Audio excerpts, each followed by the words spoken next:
Listen, babe. Oh, yeah. It's alright, alright, alright.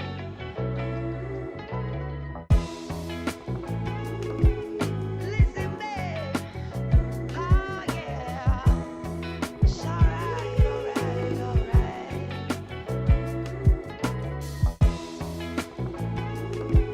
Listen, babe. Oh, yeah. It's alright, alright, alright.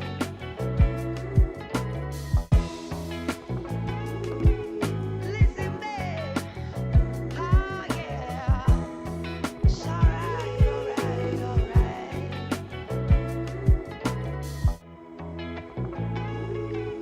Listen, babe. Oh, yeah. It's alright, alright, alright.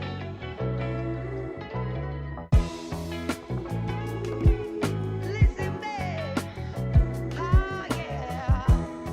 It's alright, alright, alright.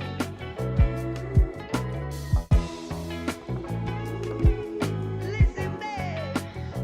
Oh, yeah. It's alright, alright, alright.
Yeah.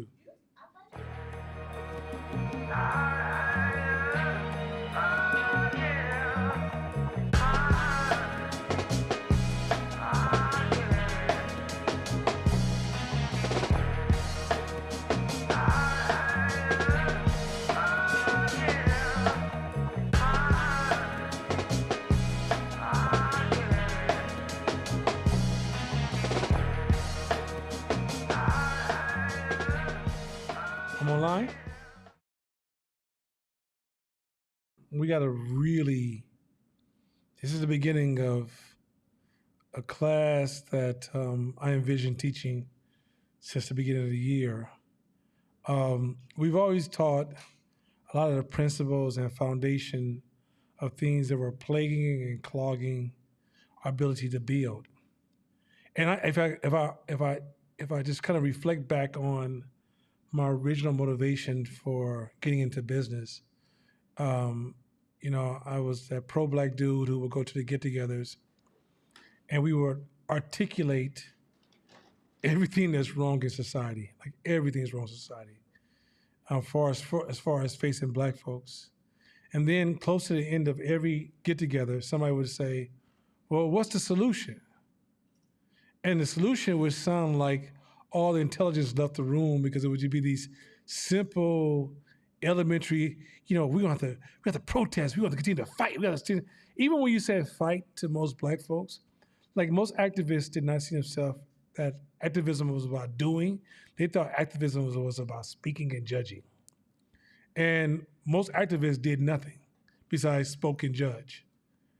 And at that point, I realized in order for me to be an activist in my community, one, I have to learn how to build, because the obvious deficit is we don't have infrastructure to protect our basic way of life.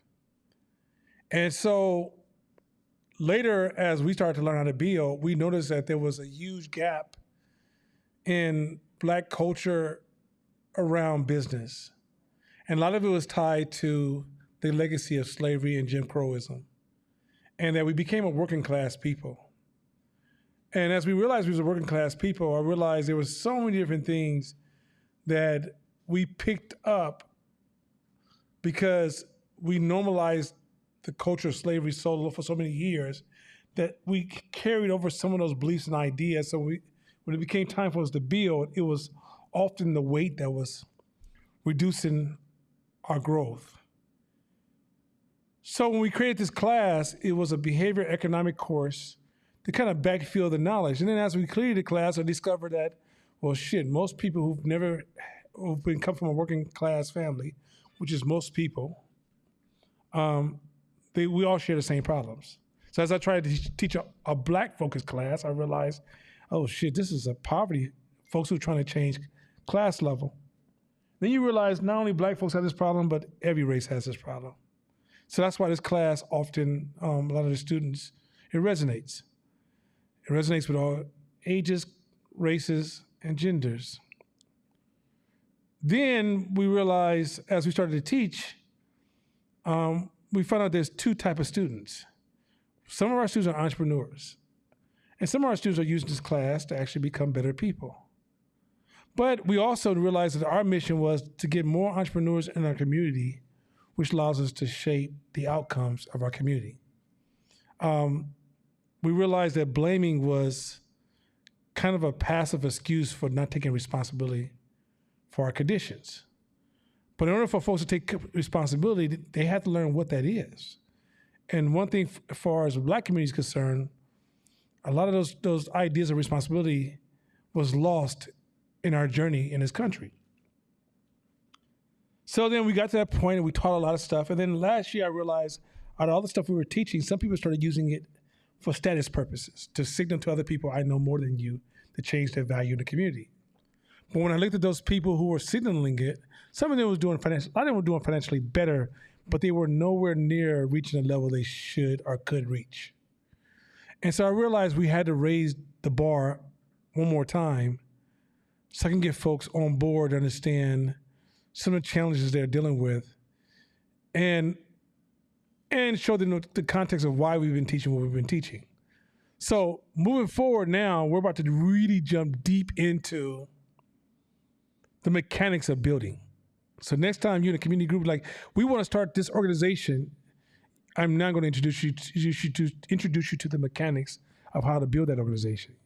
When you say, I want to work on growing my business, I'm going to introduce you to the mechanics, how to grow that business. If you say, I'm in my company and they just gave me a raise and gave me a new title, I need to expand my team, I'm going to give you mechanics of expanding the team. These mechanics apply to entrepreneurs, to anybody who decides to take on any form of leadership role and expand on that role. So it's going to be full of solutions, full of insights, and full of ideas. Let me warn you now, get you some pencils and papers or computers or cell phones, wherever you can take notes. If you have a cell phone, turn off your Facebook notifications, because I promise you a couple of notifications and you're screwed. I'm going to move at a pace, but every 3 to 4 slides, if people have questions, pause it, pause my presentation, and let's get into your questions, because it's more important that I bring you along than I get in front of you and just drag you through the process. I'm excited. I'm really, really, really excited about this. Like I try not to think about it, so I won't. So you know how when you was a kid, you had to wait for Christmas, and the day before was the worst night to go to sleep because you knew you're not going to sleep properly because you're going to get up as soon as your body says get up. I had the same excitement about teaching this stuff because it's very clear cut on how to build, scale, and grow something. Also, I'm going to interject a lot of ideas from a richer relationship to the scaling stuff that will actually expand on some of the stuff that Arthur is teaching. And I'm going to also post podcasts that are going to really dive into like different portions, and you can see how rich this material is. Because like there was people that came to class today was asking me chapter 2, 3, and 4. Not just you should be, but other people asked too. And they don't realize that chapter 1 is heavy as hell.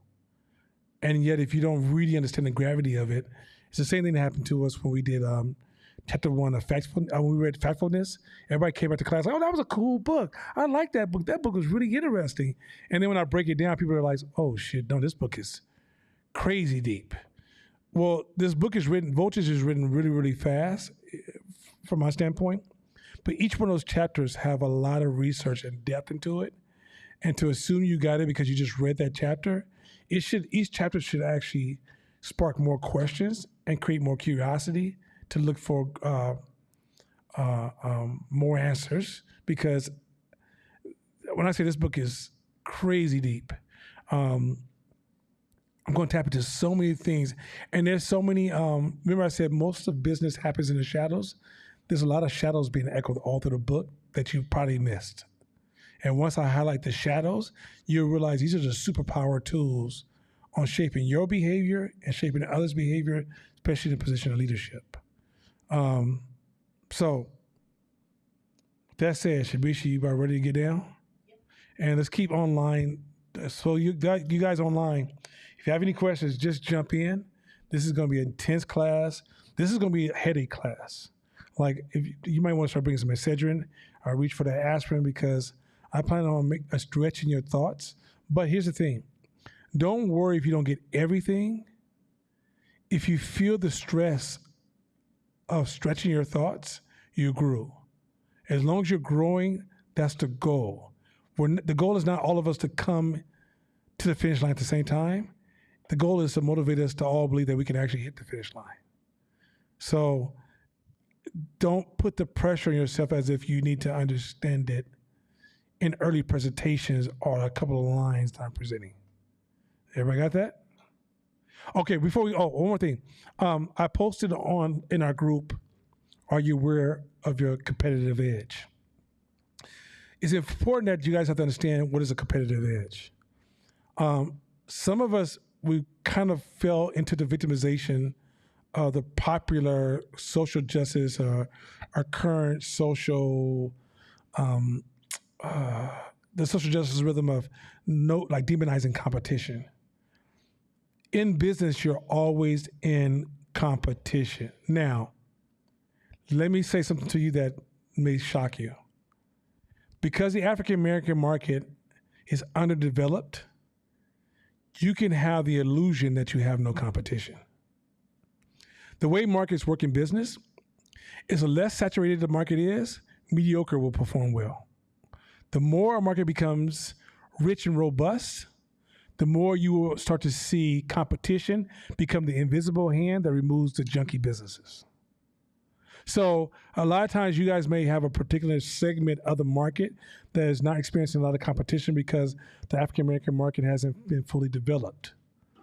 But if later on another group who's more robust sees the value of market and decides to tap that market, you are literally, it's like being in the middle of ancient war with no walls.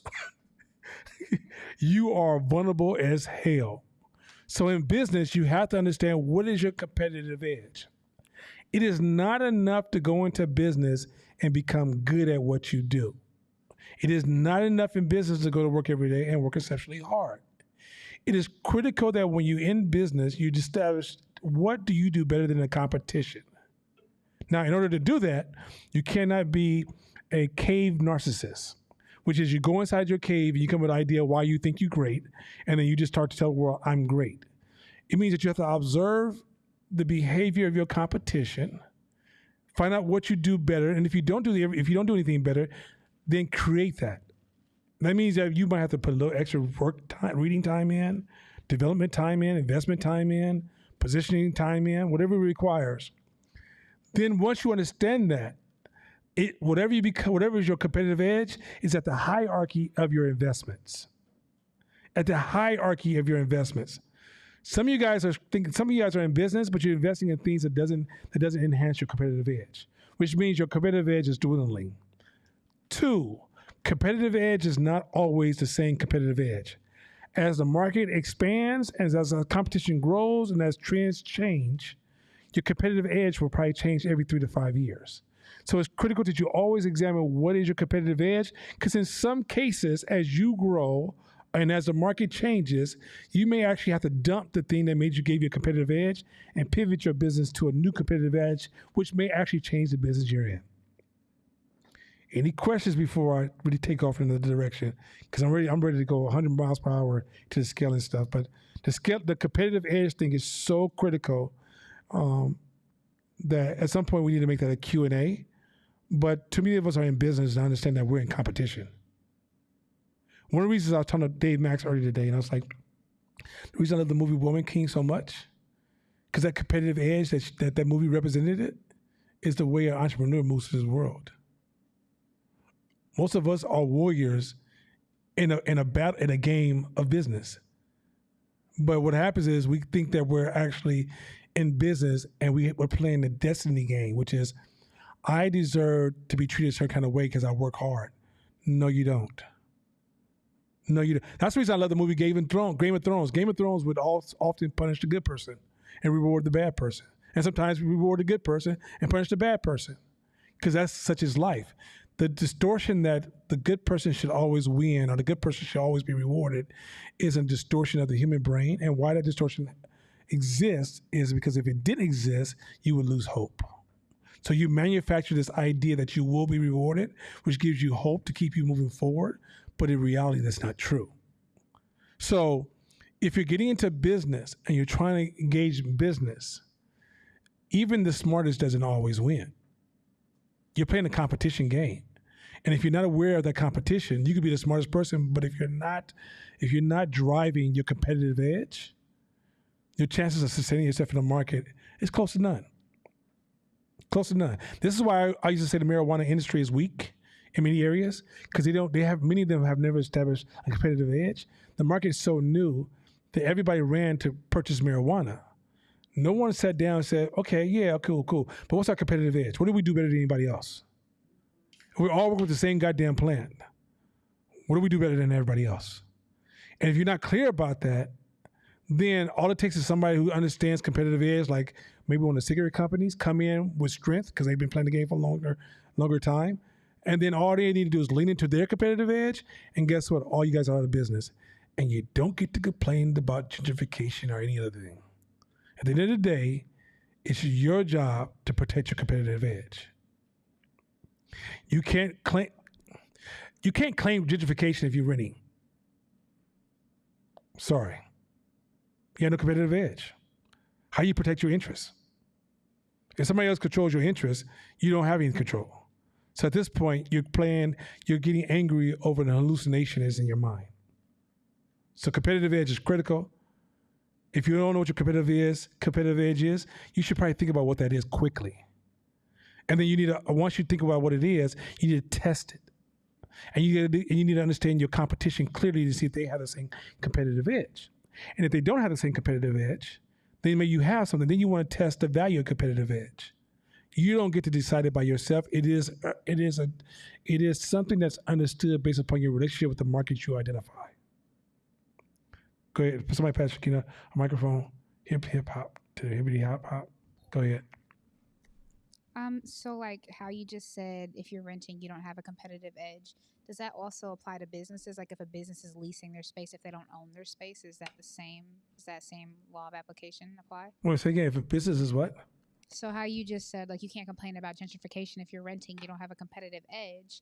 If I'm a business owner and I don't own my building but I'm leasing, have the same like rule of application? It's relative. It's relative to if. Okay, so leasing, you can't. Okay, when you're a business owner, you're not leasing. You're making a choice on. It is a form of competitive edge. So, if leasing multiple buildings give you a competitive edge, that's valuable. But if you but you're actually talking about it's a lack of redundancy if you're leasing and that's the only place you have, because now you're vulnerable to a single decision can cripple your business. So at the end of the day, you got to have, if you're leasing, you got to always have what is a backup. If for whatever reason, this owner, FBI hit their house tomorrow and said, "Yo, we're taking this shit over and everybody got to go," you good, right? This is why like being able to have either a credit-based system, being able to move quick, like whatever disruption that could come from that. But I said that's a possible space of disruption, and you have to think about that as a business. But you don't look at it as you should or should not buy. It's not that simple. Because in some cases you want to stay mobile, and leasing makes more sense. And in some cases, like McDonald's, you see the real estate value of your buildings as part of the value offer and a level of value to your business. And based upon the level of your competition, all these rules can change. So a lot of the rules in business is not driven by you follow the rules of God, of the God of business. A lot of rules are based upon follow the rules of the God of competition. So right could be wrong if competition changes, and wrong could be right if competition changes. I just thought about Berkeley Bowl, Yeah. and I'm sitting here like, damn, are they vulnerable? Like, are they vulnerable? Well, Berkeley Bowl competitive edge is their relationships to their growers, Communities. right? Yeah. So what you have, I haven't seen anybody duplicate yet, and I do see the Chinese market has multiple versions of cheap produce being produced, right? Where Berkeley Bowl competitive edge is a combination of it's a mixture of things, right? And so the mixture is they have great cost savings they're able to pass on based upon smart relationships. Two, they align themselves with the chemophobia culture, like the Whole Foods and so forth and so on. Third thing is that the way they design their store and the relationship to how you engage in store, it doesn't feel like a place that is, like a lot of times when you see the competition, what's the company, the competition is the Whole Foods. Sprouts. Spark. They don't feel, when you go in there, it feels almost like as if like it's almost like a warehouse effect, right? Trader Joe's is not in that country because Trader Joe's is more or less the other side that Berkeley Bowl didn't take on. Like the juggernaut would be Berkeley Bowl mixed with Trader Joe's, then that becomes a danger, competitive threat to both of them, right? Whole Foods really leaned heavily into the culture. So they all have different angles that they say, this is my edge in the industry that makes me different than everybody else, and this is the value we have to offer. So most people go to Berkeley Bowl because you have the best fruit and vegetable variety options, and then you end up buying other stuff because it just makes more sense than to drive to another store, drive to another store, drive to another store. Just go and get it all there, right? But what they do is they end up marketing other stuff up higher, and the fruits and the produce is much, much, much cheaper, right? Safeway is playing on reputation because when you go to Safeway and then they play on, Safeway does a lot of little marketing tricks, right? So it feels really, really, really good, but that shit's so overpriced that make your head spin. Like, right, if you can't feel Safeway, like this recession might make you price conscious. Safeway, you go to Safeway, be like, oh, okay, this is what it is, huh? This is what it is, right? So it's just each one has a competitive edge, And once you understand that they have different variations, and as they define that and their combination, because competitive edge is almost like a recipe. What is your recipe of making you different? But if you go into the business just trying to do a good job, you have no value. Marquita asked, she said she automatically went to, Wait, Marquise up front, and that's my dog. Go ahead. she went to N1, right? So she's saying N1's competitive edge, all it took was Nike to do the same. And so how does a small business, like, can you ever really own your competitive edge Oh, absolutely. as a small business? So the larger you grow, the less a large company can actually have cultural relevance. They're too large. You become so big, you become more and more. The larger you become, the more disconnected you are from the people you seek to serve. Where a small person can be the most dangerous threat to a large company is they can build those small, close relationships, which becomes a large market share. This is why a lot of large companies, which I don't know how long this is going to last, with .com, they will end up buying a smaller company that develops a smart competitive edge. But if you as entrepreneurs, the game is to get in this game and get out of this game, and I can walk out of here right now with $2 billion and I'm done, oh, well, I'm about to work on a salad company. I'm out of here, right? And so in the end, it's kind of a win-win because no one guarantees, any entrepreneur knows, no matter how good your idea is, a good idea and a success of a good idea are two different things. And just because you caught momentum right now, you might be in the middle of a hype cycle. It doesn't mean that you can make it to the finish line. And so if somebody comes in bigger and can purchase it. So at the end of the day, the game is not, you got to be careful not tying the business to your to your ego, because then you're playing a status game, not a business game. So then what's happening is that you will hold on to your business because you're trying to protect your status, as opposed to what is the goal of a business? Is to make money. Right? Also to have a certain amount of control. But if you're actually gaining, for example, there was I'm not sure if I put it in my group. I may have did it. Oh yeah, I did. I posted in our group, which was all the American companies are no longer owned by Americans. Right? Like Trader Joe's is owned by Germany. Right? Like when you go through all these different companies that are American-based companies, they're not owned in America, because once they go public, the game changes. So a lot of us are playing the small, old school 1960 mama corner store. Miss Johnson's been in the neighborhood this whole time, taking care of everybody. What you want to do is be able to gain the access to resources to invest in better solutions to change the state of your community. But the future of business is not going to be, it's no excitement in just always staying in that corner store, cornering that market. So in Marquita's situation, if Marquita started gather some amount of market share, and Kraft said, "Hey, we want to buy your business," Marquita should sell that if the price is right, sell that business, and then use her investment power for the next move, right? And her life is accumulation of multiple moves that will change her power dynamics and the condition of her community. But this whole idea of dying with the story, that is a myth. It no longer applies to business. Kaja asks, she said, she said, consumer attention spans are so short. Even with a competitive edge, what customers want, need at a given time can vary based on so many things. Even if you identify your competitive edge, how do you account for consumer fluctuations? Okay, a couple things. One is that every business, once again, the amount of time you stay in business, how much can you get in the amount of time you're there, and does it make sense? If I'm in the game for 10 years and I make $2 billion, I'm out. Who's to say that I'm not in other businesses? Who said that my investment power doesn't allow me to be a part of a lot of businesses that my name's not on, but I'm all over the place? Who's to say that also? And then there's also trusted brands. And some things, for example, if you get an aspirin, everybody has a trusted brand. Ain't nobody going, who's the latest aspirin? There are certain industries where trust-focused industries have more customer loyalty. Just the soap you use for your clothes. The average person doesn't go to the store and be like, I want to try some new shit on my clothes. No, you don't. You stick to the same old stuff, right?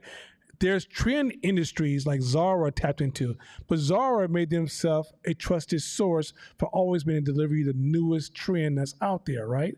So there's certain brands and certain markets, certain segments that there really is no general rule. Once again, all the rules are always shifting based upon competition. You can't say, well, the market is always shifting. Yeah, for certain markets, certain portions, certain places. And in some cases, some companies are shifting with them. I can show you, Coachella did pretty well with all the shifting young fast changing mind people, right?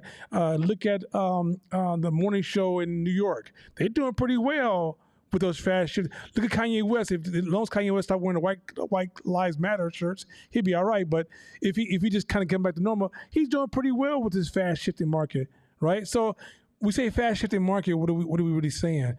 Are we really arguing status? Or are we arguing business?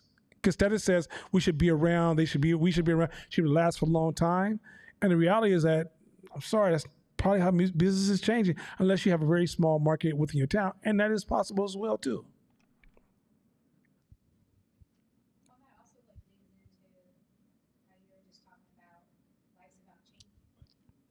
Go ahead. Always say, give it a microphone quick.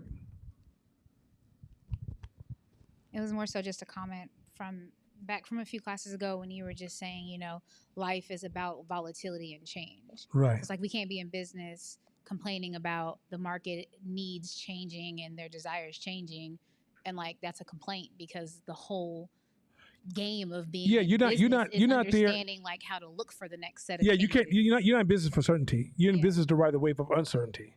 You're on the ocean that could drop you at any minute. So your job is to surf and master the art of staying on top of that surfboard. And there's very few companies, a small percentage, that will surf for hundreds of years, or 50 years, or 30 years, right?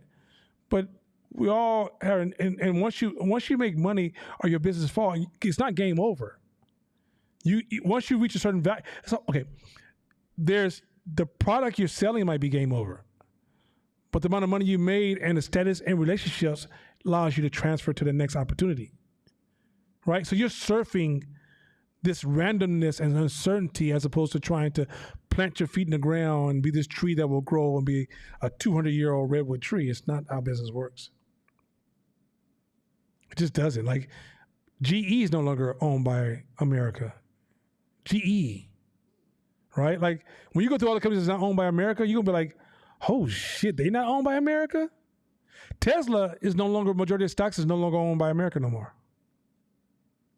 That's the world you're in. As you grow to a certain size, you're playing a global game. You're not playing a neighborhood, I'm from East Oakland, that's how we get down game. That's why the stuff I'm trying to introduce you to now is the level of thinking that is necessary to start building towards possible transitions, especially as you expand, and even how to get you started correctly. So as you grow something, you actually have something to expand on. Which I'm going to get into that, to this whole scaling stuff. So let's jump into scaling now. Let's get down. You ready, Shabisha? Yep. Woo! I'm fired up, y'all.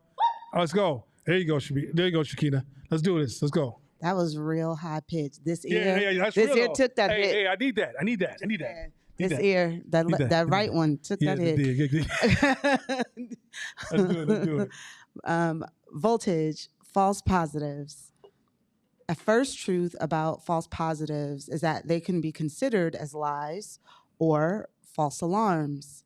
At the most basic level, a false positive occurs when you interpret some piece of evidence or data as proof that something is true when in fact it isn't.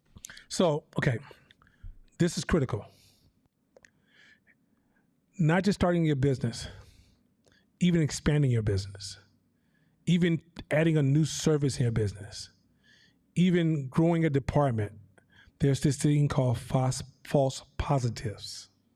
Meaning that it feels positive, it feels right, all the immediate signs around you are saying it's right, but when you make this investment, it's a loss.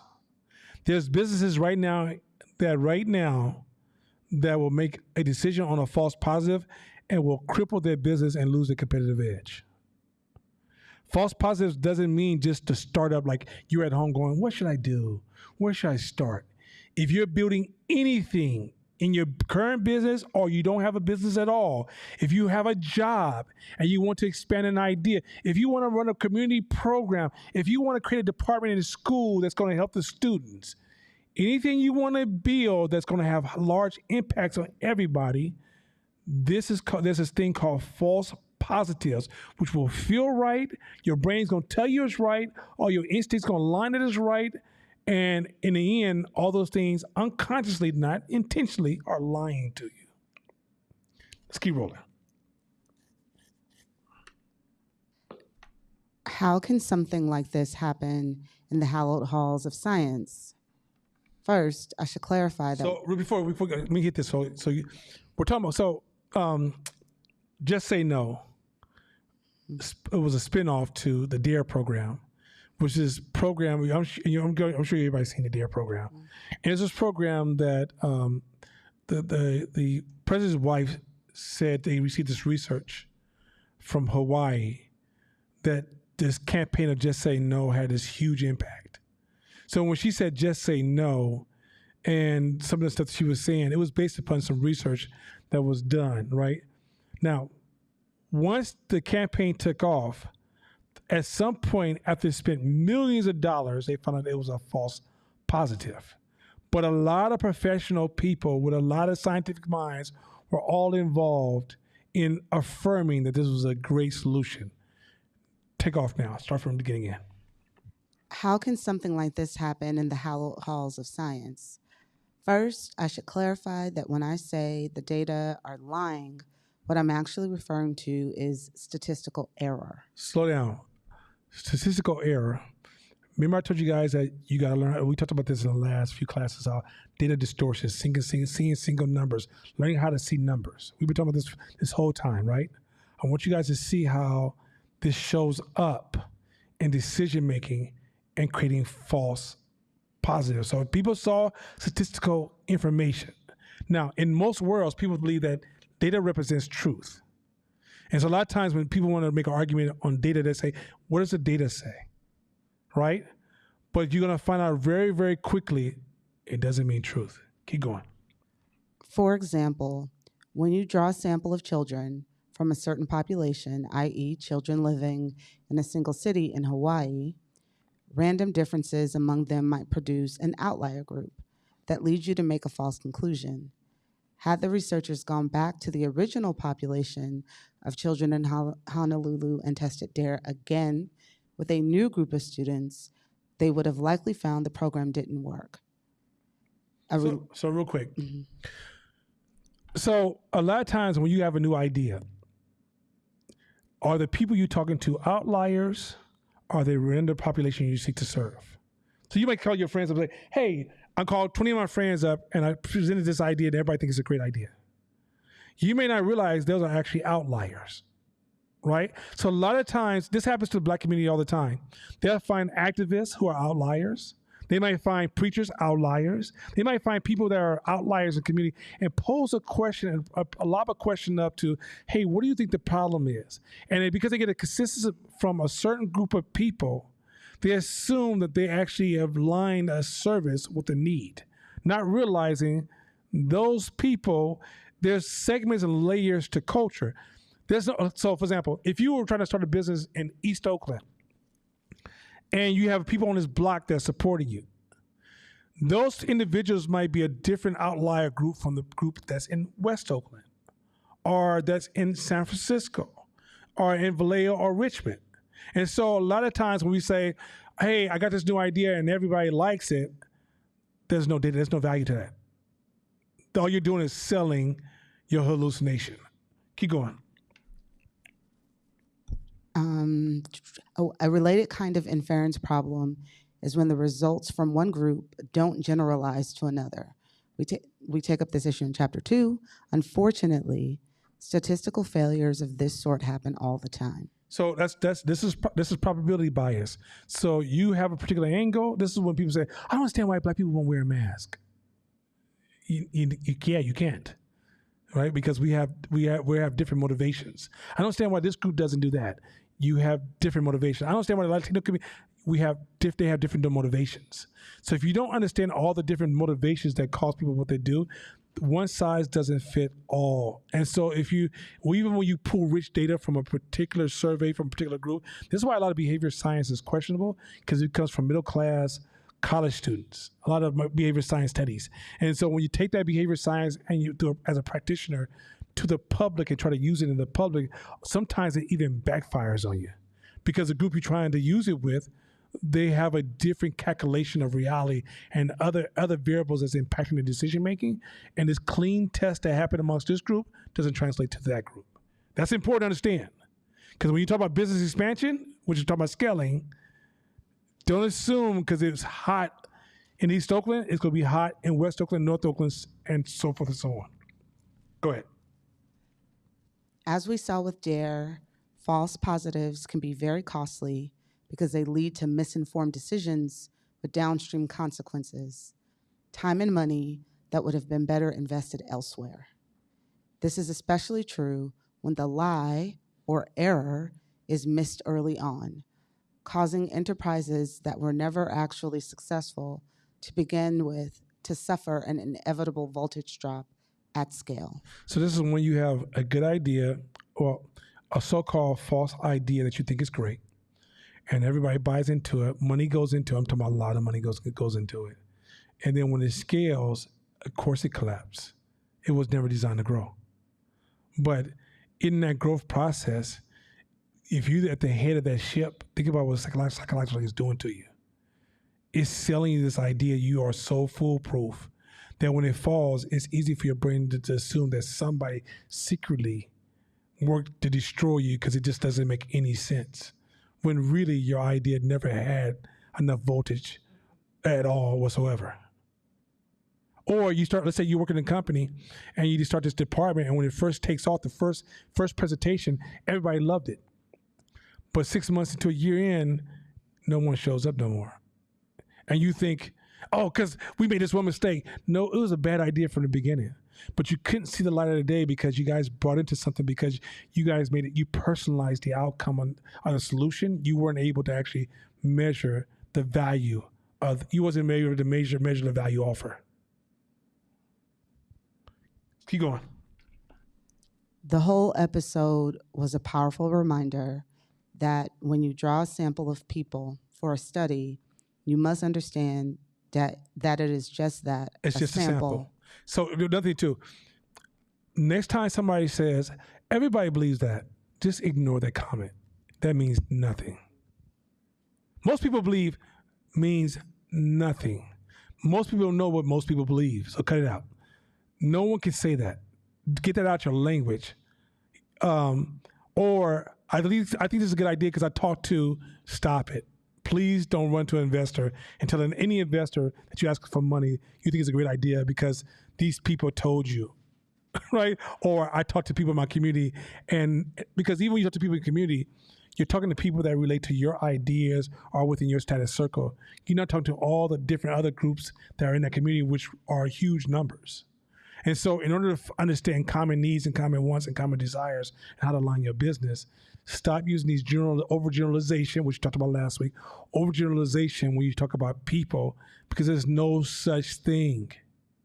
It's okay. We use labels to make ourselves comfortable, which we talked about last week. We use labels to make ourselves comfortable. But when it comes time to execute building something, the same labels they actually destroy your business strategy.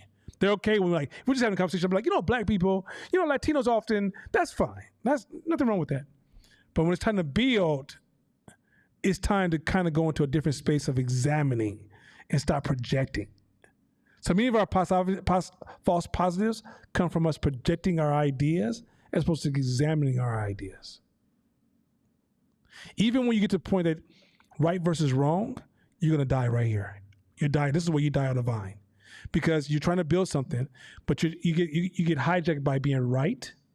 And if you mix trying to be right with poor samples, you're fucked. You're fucked. Keep going. And samples are sometimes not representative of an entire population, meaning that sometimes the results you get from your sample will not be true for the entire population. In this case, it turned out that the employees who participated in the first pilot at Chrysler were not representative of all the employees at that plant, much less at all of the other plants. So while the early data appeared solid, clearly they did not tell the full truth. So what they did was they had to work on, they had this thing where people were suffering from health challenges in the job, where because they were, not exercising and eating right, they were calling in sick, they weren't showing up, their job performance, their job output was going down. So they came up with this new program they thought was the ultimate program. And they launched a program at this one particular Chrysler, and it worked really, really well. But because they're scientists and they doubt, here's a trick, they doubt, this is a key word, they doubt this, they have healthy practices of doubt at all times. They decided to test the data before they decided to launch it company-wide. And what they found out once they tested the data before they launched it company-wide is they worked with that particular group because of what was happening within that group. But when they tried to push that same idea to other groups within Chrysler, it fell flat on its face. This happens, this is one of the reasons, have you went to an investor, see somebody go to an investor, sell a great idea that everybody in the room thought was a great idea, and the investor's like, I'm not investing in that? The investor can see false positives. You're caught up in this idea is the greatest, I'm telling you, it's the greatest idea in the world, right? And you're drinking your own wine, but the investor's saying, well, based upon market trends and behavior, this sounds like a false positive. All right, keep going.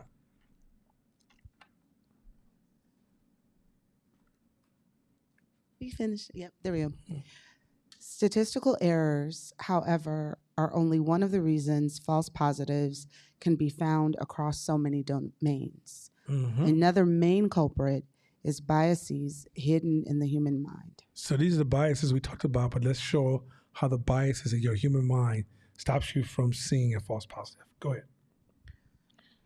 Oh, this. First of all, let me say it before we get to this. Confirmation bias. I know. This is everybody. People at home like you always should be show off. I know.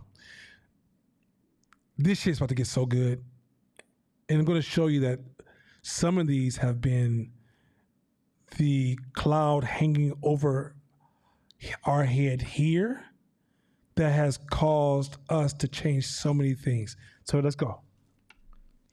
Confirmation bias, the bandwagon effect, and the winner's curse. Oh, this is going to be so much fun. Let's do this. Cognitive biases are distinct from computational errors and other errors that result from misinformation. Mistakes that people make due to misinformation can be corrected by simply providing more accurate information. You would think, right? That's just stop it for you. You would think if you have misinformation, you just need accurate information, you're corrected, you're good. Keep going. But cognitive biases are hardwired in the brain, which makes them difficult to change and impervious to correction, since the mind's faulty interpretation of accurate information is precisely the problem. Mm-hmm. So the mind's faulty interpretation of accurate. So, okay, a lot of us use confirmation bias that all we're trying to do is confirm our argument. That's kind of a bad use of confirmation bias. Confirmation bias is when your brain has information, when it hears new information, it tries to adjust the new information to all of our data that we currently own. So if I tell you, here's a strategy, if you don't understand the strategy, your brain doesn't reach and try to stretch to understand the strategy and make changes. Your brain tries to adopt the strategy within the system it already has. That's what confirmation bias at its core. Keep going. Confirmation bias. In the most basic sense, confirmation bias prevents us from seeing possibilities that might challenge our assumptions, and it leads us to gather, interpret, and recall information in a way that conforms to our previously existing beliefs. So, if you have previous assumptions on how the world, especially if you're narrative heavy, people who talk through narratives and stories suffer from some of the highest level of confirmation bias. Because if they take on these new stories, if they take on this new information, you destroy their stories. So quite often they're just trying to keep the legitimacy of the stories they tell themselves, and human beings live through narratives. So somebody, as you listen to people tell narratives, because we don't live through looking at data. Most people don't give a shit about data. We transfer data through our narratives, right? We even transfer our subconscious motivations through our narratives. So where confirmation bias comes in is that if I give you some new information that may destroy your narratives that you built your whole life around, your brain will unconsciously try to make what information I gave you fit to the narrative you already, that pre-existed. This is why a lot of intelligent speaking people can have poor performing lives, because they're going through confirmation bias. This is why a lot of intelligent people can have underperforming lives, because they're going through confirmation biases. That means they can give you the greatest advice in the world. But if you actually challenge their advice, they can't really take deep ownership of it because they're still struggling with the acceptance of the information. This is cold. This is the struggle of 5T Media Hope. When I'm teaching this class, everybody's sitting in class with confirmation bias. I know business. I did this. I understand this. My cousin taught me business. I've been doing business my whole life. And when I try to teach them something new, they're trying to make it fit. They're not rebirthing their thoughts to a new way of thinking. This is why, like I said, some of the coldest people in our class, and me and Court can speak towards this. We sat around with people in our class, events, traveling, whatever, and folks have started speaking to us like, oh yeah, this is how it is, and they're saying anything accurate, but their contextual ownership of what they're saying is not there because of confirmation bias. Like, remember I told you guys that I have a mindset that when I learn something new, I'm completely comfortable with dumping anything from my past, letting go of the old stories. I have no loyalty to anything I've known in the past because I don't want to go back to my past, right? I'm living for who I want to be. Now I'm not living for who I am.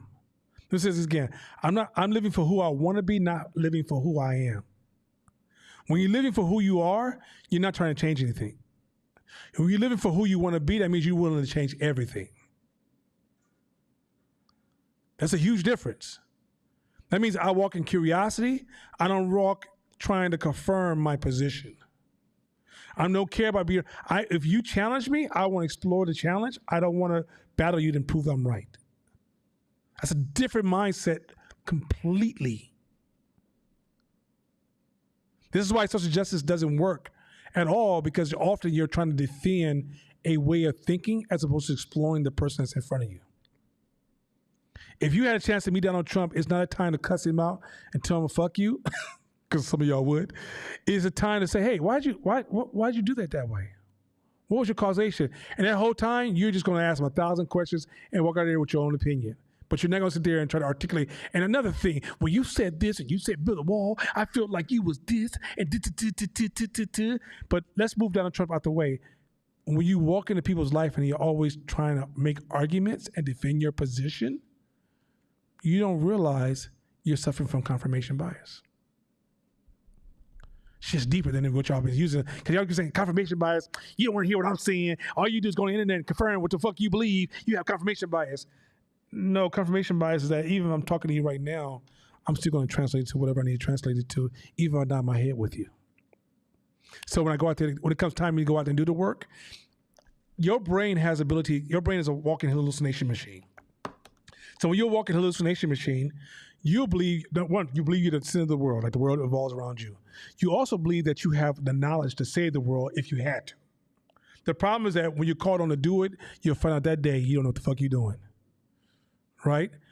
Confirmation bias sets you up to believe you're greater than you really are, to only discover on the back end when it's time to do the work, you still can't even build a box. You on YouTube talking about this is ridiculous. This guy must have been in physics. Let's keep reading. Go ahead. The reason we have this trap door in our thinking is that when individuals are presented with information, their brains are already filled with vast quantities of previously obtained information. Just read that from that comma. Go back to their brains are what? Their brains are already filled with vast quantities of previously obtained information. But Shabisha, what if it's slavery? What if the values that was passed down from our grandmother who gave us hugs and loved us every day, but she passed down those principles with love? What if it's the principles of Jim Crowism? What if it's the principles of the crack era? What is the principles of the social media age where surface thinking is king and no one's having deep processes? What if it's the differences of whatever trauma our people went through historically is still being passed down in a language that's reactionary to that trauma? What if the language comes from a mother who was abused, molested, hurt, damaged of any kind? What if it comes from a father who was never really a man, who raised you as a soft male? I'm sorry, isn't this shit crazy? How a lot of times confirmation bias is a system that locks in your oppression. Tell the young lady behind you, somebody to go take a walk so she can wake up. Tap her on the head real quick. Lily. Unless she done passed out, we can call 911. Let me know if she sleeps that hard. And go take a walk and go stretch it out for a minute. Go get you some breath. Get some oxygen in your body. All right, so anyway, that is so critical to understand that you're not going to override confirmation bias from just being in a situation where just because you want new information, you can just easily adopt new information. You have to make an extra effort to actually take in new information because it threatens your sense of who you are. Keep going. Social context and history that project meaning onto the new information. Mm-hmm. Because we have limited brain power to process all of this, we use mental shortcuts to make quick, often gut-level decisions. Mm-hmm. One such mental shortcut is to essentially filter out or ignore the information that is inconsistent with our expectations or assumptions. Inconsistent with so go back to first principle thinking, which is examine your assumptions. You have more assumptions that have nothing to do with whatever you're trying to solve, but those assumptions are so strong that even when you're sitting in class receiving new information, your assumptions are blocking your ability to even take the information and use it. I want you guys to see, don't forget as we go through this class, don't forget you're a human animal. It's easy to look at a dog and see their limitations and go, oh, dogs have limitations. So it makes sense. They only can do these certain amount of things. Human beings, you want to believe because you're the God of all animals, you're not an animal anymore. But you have limitations and your brain has limited ways of thinking and working. You watch too much TV to think you don't. So some of y'all walking around thinking y'all Disney. The reality is that because you're a human being, your assumptions and your experiences is the filter to new information. Keep going. This is because science has taught us that reconciling new contradictory information requires more mental energy than processing new information that is consistent with what's already in our heads, and our brains prefer the easier route. Thinking at that level, another thing too, the other word he left out, expectations. Remember I said if you want to depress somebody or make somebody become really upset, destroy their expectations, right? And if you, and I talked about this to the class, you have to loosen up your expectations, because as you loosen up your expectations, you realize they become your own third rail, but they have nothing to do with real life. So you're being shocked to death, but nothing really changed because your expectations change, because you say it should not happen, it shouldn't be this way, but it should.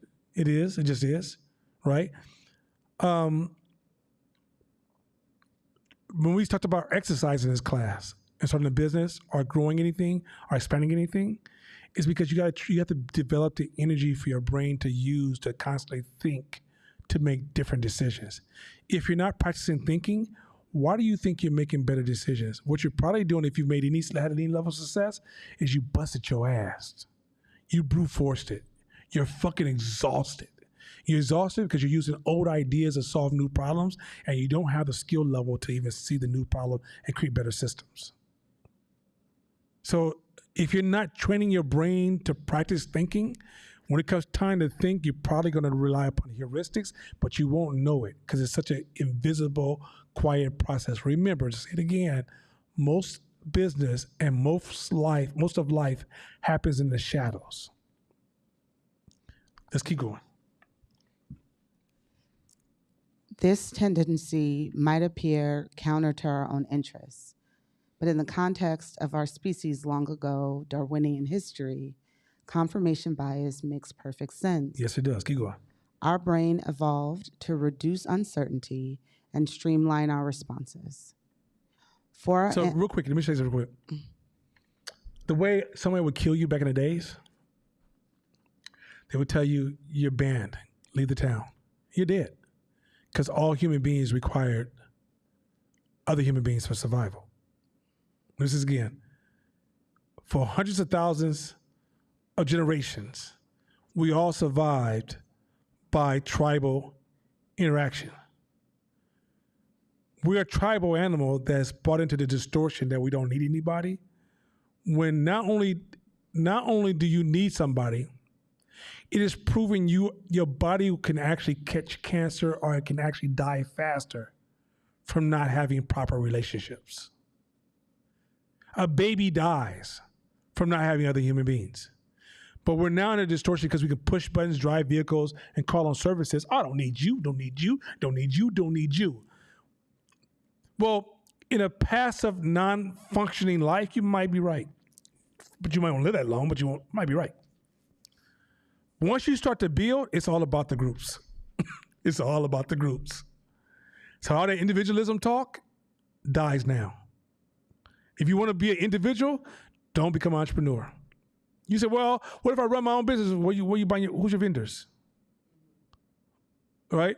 Who's your customers? Because you know that's part of your group, that's part of your tribe now, right? So this whole I thing is slowing down your necessary growth and acceptance of ideas can help you actually become a better business person, better leader, and scale an idea. Keep going. For our ancestors, a shadow might have been a predator. So if they assumed it was one and started running, this assumption could have saved their lives. If they stopped to gather more information and really think about it, they might have ended up as dinner. Keep going. While confirmation bias was useful for our species in the distant past and continues to be helpful in certain scenarios, for endeavors that require deep analysis and slow deliberation, like testing an innovative idea we hope to scale, it can be troublesome. So once you get into confirmation bias, so you have this idea, or you watch something, you learn something, you observe something. Your brain is designed to move quickly on ideas. But Thinking Fast, Thinking Slow, written by the book Daniel Kahneman and Amos Tversky, there's times you have to know when to slow down. You can't always go fast. You can always go slow. If you're a new entrepreneur, some process of testing has kind of happened while you're still selling. I'm selling and testing at the same time because I got to eat tonight, right? Where a larger business can actually say, we're going to have a budget just for testing. There's a different type of testing rhythms. But as a new entrepreneur, you have to realize that you're in a thinking game now. You're not in a doing game. You don't have a job. Because jobs can make you mindless, right? Show up every day, good. As long as I hit these points, hit these measurements, I'm good, right? Where in the real world, you are the system. You have to always be thinking because nothing stays the same. You can never get used to nothing. And you at some point should become, okay, if things are always going good for me, I'm scared. If things are too easy, I'm scared. Because I expect disruptions as part of the game. And usually if it's too easy, I also could be lulled to sleep and take a harder hit when the fat tail does happen. So at the end of the day, I got to always stay on my toes looking for a fat tail, designing my business for things that happen. So when they happen, I'm actually in front of that game. I have to always be practicing strategies and learning new ideas. Like, you don't go to a martial art match and start fighting and expect to even win a fucking belt. It's the practice you do when you're not fighting that allows you to win when you're fighting. Go ahead, Marcus. Pass the microphone back to Marcus. I look at it or apply it to myself kind of like how Michael Jordan would hit the court or create some kind of bad vibe where there wasn't one. Mm-hmm. That's how I kind of look at it when everything's going well. Something got to be off. Something need fixing. Something. I got to prep for something. Yeah, it's because you're in a world of uncertainty, right? And you got to remember, as an animal, we move by instinct. We don't move by everything's logical and rational. And so when things are going too smooth as an entrepreneur, where if you have a job and things are going smooth, it's a moment of relief. Like, oh my God, things are finally going smooth. Oh my God, I'm so happy now. When things are smooth, it's planning time for the next battle. Remember in the Woman King, she was saying to the king, you guys are getting a little too relaxed. You don't realize the threat that's out there. That's what an entrepreneur is always thinking about, the threat that's out there. And we're always looking for the angle and the signs of the threats are coming. But it doesn't become a stressful experience. Okay, so remember I told you when you go to the gym, you introduce your body to stress, and then you come home and you relieve the stress. And you start having this relationship where you start to build a healthy relationship with stress. Every time you go to the gym, you're building a healthy relationship with stress, to the point that now the thing that would be heavy to somebody else is no longer light to you. So like, for example, I'm a pretty strong human being. So if you gave me 20 pounds, I could toss that back and forth and catch it. That's no weight to me, right? But there's somebody in the gym right now curling 20 pounds and sweating up their ass, talking about they need aspirin, right? And that's not exaggeration, because if you ever look at the gym, all the lightweight shit is always moving. The heavy shit, that shit got dust, right? It'd be like, hi, Nana, good. What about me today? No, right? And so there's only a few people actually lifting the heavy shit. The more you train your body, which is part of your mind, they're not disconnected. Stop that whole idea of the body and mind separate. What happens is things that cause stress amongst this group of people because stress that hasn't even have any impact upon you. Some of it even becomes stimulating to you. Excuse the language for those of you who feel like you're really youthful, or those of you who have moral illusion, because human beings suffer from moral illusion. We all think we're more moral than we really are. S&M is pleasurable for many people. In business, certain degrees of stress is pleasurable. In sports, stress is pleasurable. If you're intimidated, stress is frightening. You have to get your stress level up and your tolerance up to play this game where it doesn't have any, it actually enhances the experience and makes it exciting. If you play a game, you remove the stress, none of us gamers be like, why am I here? I don't want to play this boring ass game. Okay, your turn. Okay, my turn. Okay, did I offend you? Okay, now I step back. Your turn now. Okay, all right, is it okay if I go forward now? We don't play that game. Steve Blank said, he's from New York. He came to California. He's like, I don't understand why y'all wait in lines. Because in New York, we just cut lines. If I see a line, I'm going to the front. That's just how we move. Because he's a gamer. He don't play that game of, okay, my time, I gotta wait in line. That doesn't register to him. Why am I waiting in this line? I'm a gamer. That's how entrepreneurs move. We're a different animal. We like the competition. So in that process, just know always moving fast and priding yourself on speed is not a value offer in business. How do you talk practice to a gamer? How do you talk practice to someone who is looking to exploit weaknesses in the system? Does that make sense what I'm asking? So, I didn't lie to you, did I? So I think about Steve Blank. He's like, I'm cutting the line because that's like, why would I do that? So the way that I'm thinking about that is there's that, and then there is like the discipline of like getting your stress level up, right? That's not going to be a cut the line. That's going to be you're going to have to build that up. So my question is, how do you tell someone who's kind of more oriented to like look for patterns and opportunities to like that you're going to have to build? Like, how do you do that? Like you're not. But you're, a gamer does that all the time. Okay. I think somehow gamers are used to building, growing, expanding, and life in itself is a status game, and they're gaming that's gamified too, right? So all their moves are gamed, even their relationships are gamed. Mm-hmm. Like gamers don't just game business; they game everything. Gaming is a constant. You start gaming as a little kid. Mama, why you give him more than me? Game. Are you love me more? Game. So if I say to you, in order for you to get to a point in this, you're gonna have to, in order for you to increase your ability to deal with stress, you're gonna have to go to the gym regularly. Well, no, you have to have some type of stress practice exercise. Right. Right. And so the gym is one of the most controlled stress practice exercise. Mm-hmm. When I was in my, well, I still do, but I remember when people used to ask me about why do you ride motorcycles? I said, I need some risk and stress in my life. I can't follow all the rules. This is why I get fired for a lot. That's why a lot of entrepreneurs always get fired, and I can relate to that, because you can't wait to break a rule. But you're not trying to break rules to hurt people or destroy the system. You're like, that don't make sense. I'm trying it this way. Or, why you need me? I'm going home. They be like, no, we're going to fire you one more time. You're like, well, okay, whatever. It's going to be that way. Like this one dude, I remember this one time, this dude's like, he's giving me a review. And I was like, why did they let you give me a review? Now, this is my supervisor. He's like, what do you mean? I said, because I don't respect you as a person. I need to give you a review. Right? It's like, I went to another review one time. This is old Nana, young Nana. I'm a gamer, and I wore black sunglasses.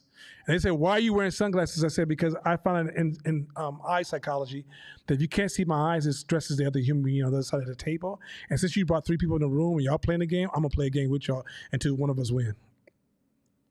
I gamified my fucking review. I don't stop. When I go into negotiations, it's a game for me. And if I take a loss, it's like, okay, I lost that game. I can get back the next game and play better. I don't go home and be like, my ego, make it an ego thing and personalize and be like, what's wrong with me? Why do I always lose my negotiations? I just don't get everything right. Fuck, who cares? I'm in a game. So it's a different personality where I want to assume that a lot of people are like me, but that's my brain creating an hallucination for me. When I started to go out in the real world, I realized, everybody don't play games. We all do play games. Most of us are not aware of it, so we're passive players. We're not aggressive players. But every human being in this room plays games. You can't. It's the driving the why in your life. Your life has no why without a game. If you ask, why am I here? And you decide this is what I want to be, or this is what I want to, this is where I want to go, let the game begin. You went to school because you was playing a game. You didn't go to school and be like, yo, hey, check this out. What do I need to do not to get kicked out of your class? So is it D, D minus, D plus? What the fuck I need to do? Even that's a game, right? But most of y'all say, I want this kind of grade. I want to achieve this. I want to go here. You were playing a game. Once you understand game theory, you realize, life is about when human beings are born on this earth, playing a game is innate to our existence as human beings. Is child rearing a game? Absolutely a game. Absolutely a motherfucking game. Child rearing is a pure game. Because you know why? Most of us are ashamed when our child is doing bad. Why are you ashamed? What have I to do with you? Because you're losing the game? Is that possible? Huh? Okay. Can we just kind of go a little further? I need to get on the sideline. Can I keep reading? I get deeper into game theory a little later, but everything we do as human beings are game. That's why, so when black folks be like, that's game, I wish we really understood what the fuck we were saying. But honestly, your relationship is a game. I want to be with you happily ever after. What game you have to play to get there? Mm-hmm. Keep going. It can hamper creativity and critical thinking, which are the pillars of both innovation and high-quality work. It can cause doctors to make lazy diagnoses and pursue the wrong treatment. It can drive policymakers, business leaders, administrators, and investors to pour massive amounts of resources into the wrong initiative or venture. And when it comes to interpreting information, whether in business or science, it can produce false positives. So let's go back again. So confirmation can hamper, it can destroy creativity, it can hamper creativity. Mm-hmm. Confirmation can destroy critical thinking. Mm-hmm. Keep going, which are the pillars? Of both innovation and high quality work. It can cause doctors to make lazy diagnoses. Let's say it cause entrepreneurs, cause parents, cause everybody to make lazy diagnoses. Keep going. And pursue the wrong treatment. And pursue the wrong solutions. This is how cold confirmation bias is. This is the common, and some of us have been part of a confirmation bias groups a lot in our life. Some of us still are part of a confirmation bias groups. If you work for government, they do that shit all the time. Big foundations, nonprofits are the gods of this area here, confirmation bias. Keep going. It can drive policymakers, business leaders, and administrators and investors to pour massive amounts of resources into the wrong initiative or venture. Black Lives Matter. Me Too movements. Not what they're fighting for is wrong. It's a lot of these ideas that rise up from those ideas are confirmation-based ideas. Money pours into them, and we go through a 10-year trend. How many billions and trillions of dollars have we spent on bad ideas? This happens all the time. All the time. It's recently, I don't know if y'all saw this in the news, recently, there's a prostitution problem happening on East 15th. This neighborhood used to be a quiet neighborhood 1 block above East 14th.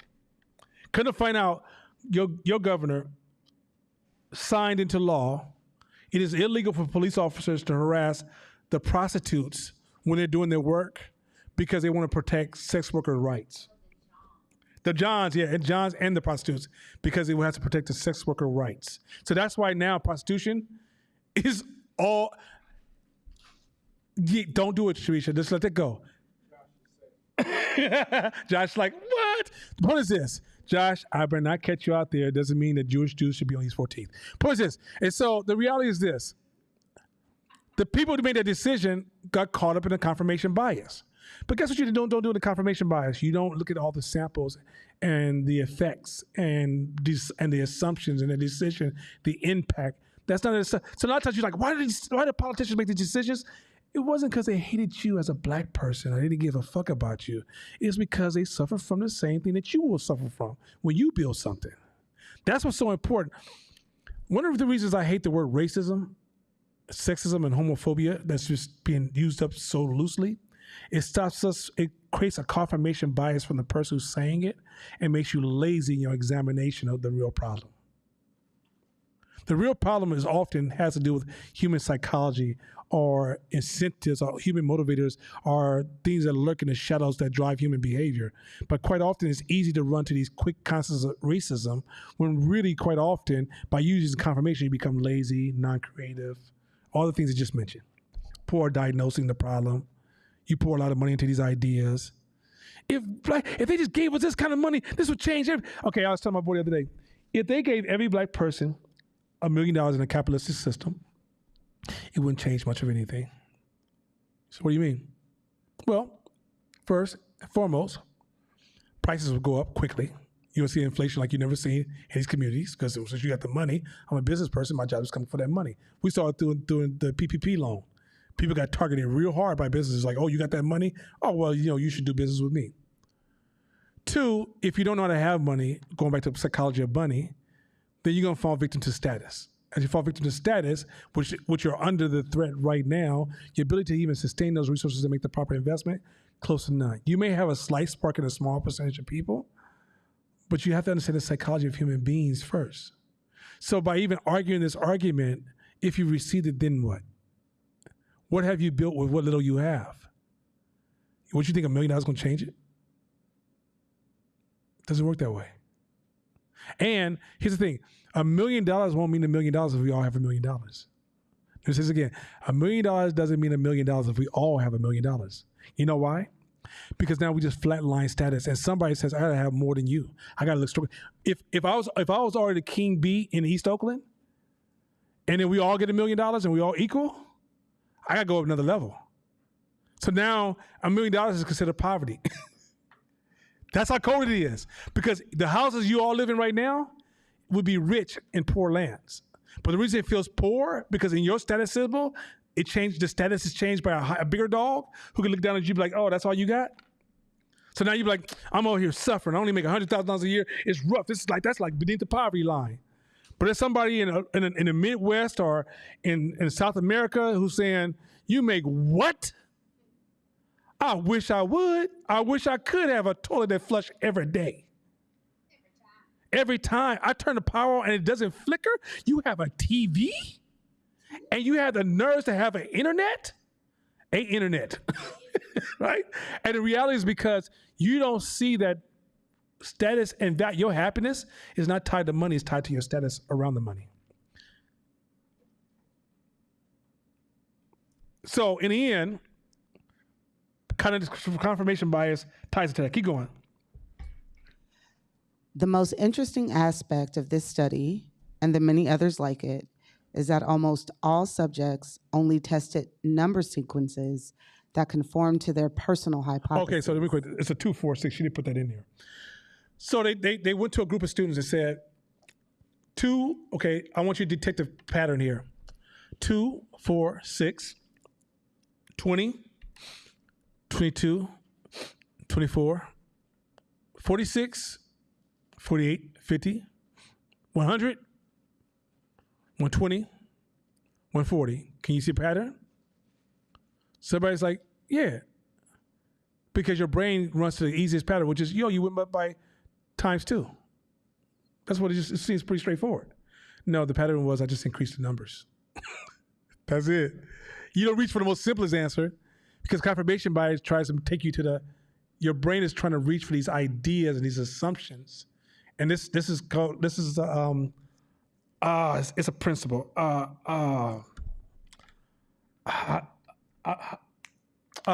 can't think of it. It's a principle in the first principle book, or maybe the second principle book, where your brain reaches for the most complex theory over the most simplest idea. And what's this called? You remember? It's a cotton, a high. I can't think of the word, but I'll look it up so I can bring it. I'll post it in the group. But it's one of those things where a lot of times when you're having confirmation bias, your brain is trying to take that path as opposed to path that's most likely or possibly in front of them. But keep going. You want me to start over? So that's what this thing's done. This is what he's done. He's talking about the test. Okay. The most interesting aspect of this study, and the many others like it, is that almost all subjects only tested number sequences that conformed to their personal hypothesis. The personal hypothesis. There you go. And very few tried a number sequence that might disprove their hypotheses. Okay, that's powerful shit. So you get new information, you still stick to the group behavior or this group hypothesis over actually having a first principle thinking way of approaching a problem, which is, how can we disprove it? How can we prove it? How do we know that's true, right? Your brain doesn't do that. Your brain takes even the path of the group that you're part of to process a problem. So imagine you have a problem, you have all the variables. Okay, imagine you cooking a dish, right? And I give you all the exact same ingredients to the exact same amount. But how you all cook it changes the outcome of the product. And the way you cook it is based upon the way you think, which is your confirmation bias, more than it is about the different possible techniques and testing and tasting and adjusting and doing something that's outside your normal. So many of you guys will fall naturally, comfortably into your natural rhythms, and that's how confirmation. It's a way of processing the information. The way you're guessing about things, the way you kind of calculate your habits and patterns are more impacted by the group you come from than the recipe that's sitting right in front of you. Isn't that shit crazy? Yeah, man. Because I even just hearing the explanation, I was like, oh, I probably did that like 5 times today. And here's the other thing too. That's man. why now it's going to raise the value of certain, as we get to the solutions in a minute. As we get into the solutions, it's going to raise the value of why you have to do certain things differently, or why you have to shape, why you have to prime your environment to be a successful entrepreneur, but isolating yourself to be trying to be a successful entrepreneur, you can't. Your brain is literally working against you. It's the coldest shit ever. Entrepreneurs need entrepreneurs. Isolation is dangerous. You could be working your ass off, thinking you're hella intelligent with big words, but because you're isolated, you're making the same as dumbass decisions.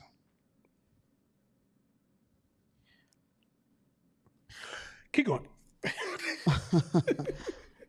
Watson's experiment demonstrated that most people, regardless of intelligence, Regardless of what? intelligence, Regardless of who? intelligence, Okay, tell Lily that just in case because sometimes Lily be trying to question people's intelligence. And regardless of people's intelligence, Lily, I'm just messing with you. Keep going. fail to examine their hypotheses critically. Instead, they try only to confirm them by fast thinking, using quick heuristics or mental shortcuts. My sister, she wears her heuristics on her sleeve as a value because she can come with answers real quick. Off the show, I know I saw this. This is how good I am. Confirmation bias. Most people who are like, I'm a strong-minded person. No, you're a confirmation bias animal. Can't trust you. The stronger the two animals, the strong animal versus the curious animal is stronger. The aggressive animal versus the humble animal is stronger. Because when you go to, let's say, if you're defending yourself, it's the opposite. Right? Like, don't go in that building. Oh, they go white people, always go in them damn building, right? They're in a defense role. But when they're building, they need to go into that building with their mind. If you're defending yourself, yeah, you better knock that cat out before he hits you. Right? But if you're actually moving amongst other human beings, you can't let information, if going back to not listening, isolation. Somebody who's not humble forces isolation because nobody wants to talk to you about shit, so you isolate it. You can be a room full of people and still the room is quiet because you're not humble. The humble person is the person who receives the most information. So if you're building versus defense, it changes his value and his role. I mean that you don't throw away your aggressive side because it has its place. You don't throw away your strong personality because it has its place. You got to know when to put your goddamn sword down. How you at the baby shower swinging your sword? What the fuck's wrong with you? How in the hell you in the line to get some bread and water and you trying to knock everybody out? What's wrong with you? If you need to eat, put your sword down and eat. It's almost like we don't know that balance. By the way, back to Woman King, beautiful display of that balance.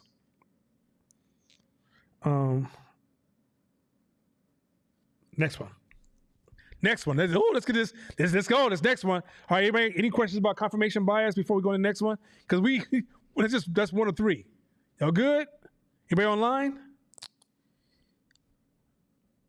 Yeah, I think online is good. Tell Tone Fix, stop doing a fake show and stay focused. Go ahead, what'd you say? I'm firing shots, they can't whip me. Bandwagon bias. Okay, here we go, y'all. This one right here, let's go. This is the social justice movement on steroids. Let's go. Another mental shortcut that has a knack for producing false positives is bandwagon bias. Uh-oh. Also known as herding or cascades, the bandwagon effect arises from social influences on our mental processes. Like confirmation biases, bandwagon bias interferes with our ability to accurately recall and evaluate information. This is so important. Stay with this, y'all. This is so important. But in this case, we are under the unconscious sway of the views and behaviors of others. The social side of decision making. Wait, real quick. We're about to get into the social side. If you think you are an individual and you make decisions on your own, you really don't understand how well you make decisions. We make decisions through the social systems all the fucking time. This is again, we, me, you, all of us can't escape this. We're a herd animal. You're not an individual. That individual shit is shit you tell yourself to make yourself feel superior because you're playing a status game. But you're only an I within the context of we. There's no such thing as I that can supersede we. So when you're making decisions, there's a social side of decision making. Go ahead. Next. In 1951, the pioneering social psychologist Solomon Asch developed a now famous laboratory experiment that can help us understand this kind of groupthink. He recruited students to participate in what they thought was a vision experiment. These students joined several other supposed participants who were in fact experimental Confederates or scientists masquerading as participants in a classroom. Everyone in the room was shown a picture with 3 lines of varying lengths, in which one line was very obviously longer than others. So mind you, you got 3 lines here. One line is obviously longer than the other. There's nowhere in the world you could pull out a measuring stick. Yeah, this line is longer. It's not like it's optical illusion. One line is obviously longer than the other. This is so fucking true. It's ridiculous. Keep going. Each person in the room was asked to state out loud which was the longest line. After the early Confederates all identified the wrong line. So all the people that were hired to be in a room identified that the wrong line was the longest line of all the lines. Keep going. More than a third of the participants, on average, went along with the clearly incorrect answer. Over the course of 12 trials, a whopping 75% went along with the obviously wrong answer. Stop. Stop. They said over 75% of a room of people, over a group of people coming in the classroom, took a certain portion of people who gave the wrong answer, and 75% of them chose an obviously wrong answer because of the group power. Imagine the power of Facebook now. Imagine the power of Instagram now. Imagine the power of all forms of social media right now. The power of group thinking. Go ahead, Court. It's Occam's razor. Yeah. There you go. Thank you, bro. Yeah, that's the principle. If you guys go back and read that principle, it shows you how your brain reaches for the most complex answer when often if you examine life, look for the most simplest answer. But go for this. So once again, 75% went along with the obviously wrong answer. Go ahead. In at least one instance. Mm-hmm. In contrast, when no Confederates were present to tempt them to hop on their bandwagon. So none of the people in the room now are paid individuals to say this wrong line is the longest line. Go ahead. Virtually all subjects chose the correct answer. Almost everybody chose the right answer. Demonstrating just how easily our independent judgment can be subsumed by our desire to fit in or be one of the pack. So let me explain to you. This is the most simplest answer. I'm going to keep this really simple for you. Don't believe truth, and truth never rules. Belonging rules over truth. People will always judge their truth based upon the ability to belong to their tribe or to gain their status. People will kill their own kids to belong over the truth. I mean, I will show you proof that people will kill by the end of this lesson. I will show you how people kill kids to belong over truth. So when you see people doing so, this is why racism is often a horrible observation of the past, because if you understood the power of group thinking, good people do bad things and have no connection to it, because our brain also suffers from moral illusion. If you ask the average human being, are we more moral than anybody else in the room? The average human being will say yes, even though they're not.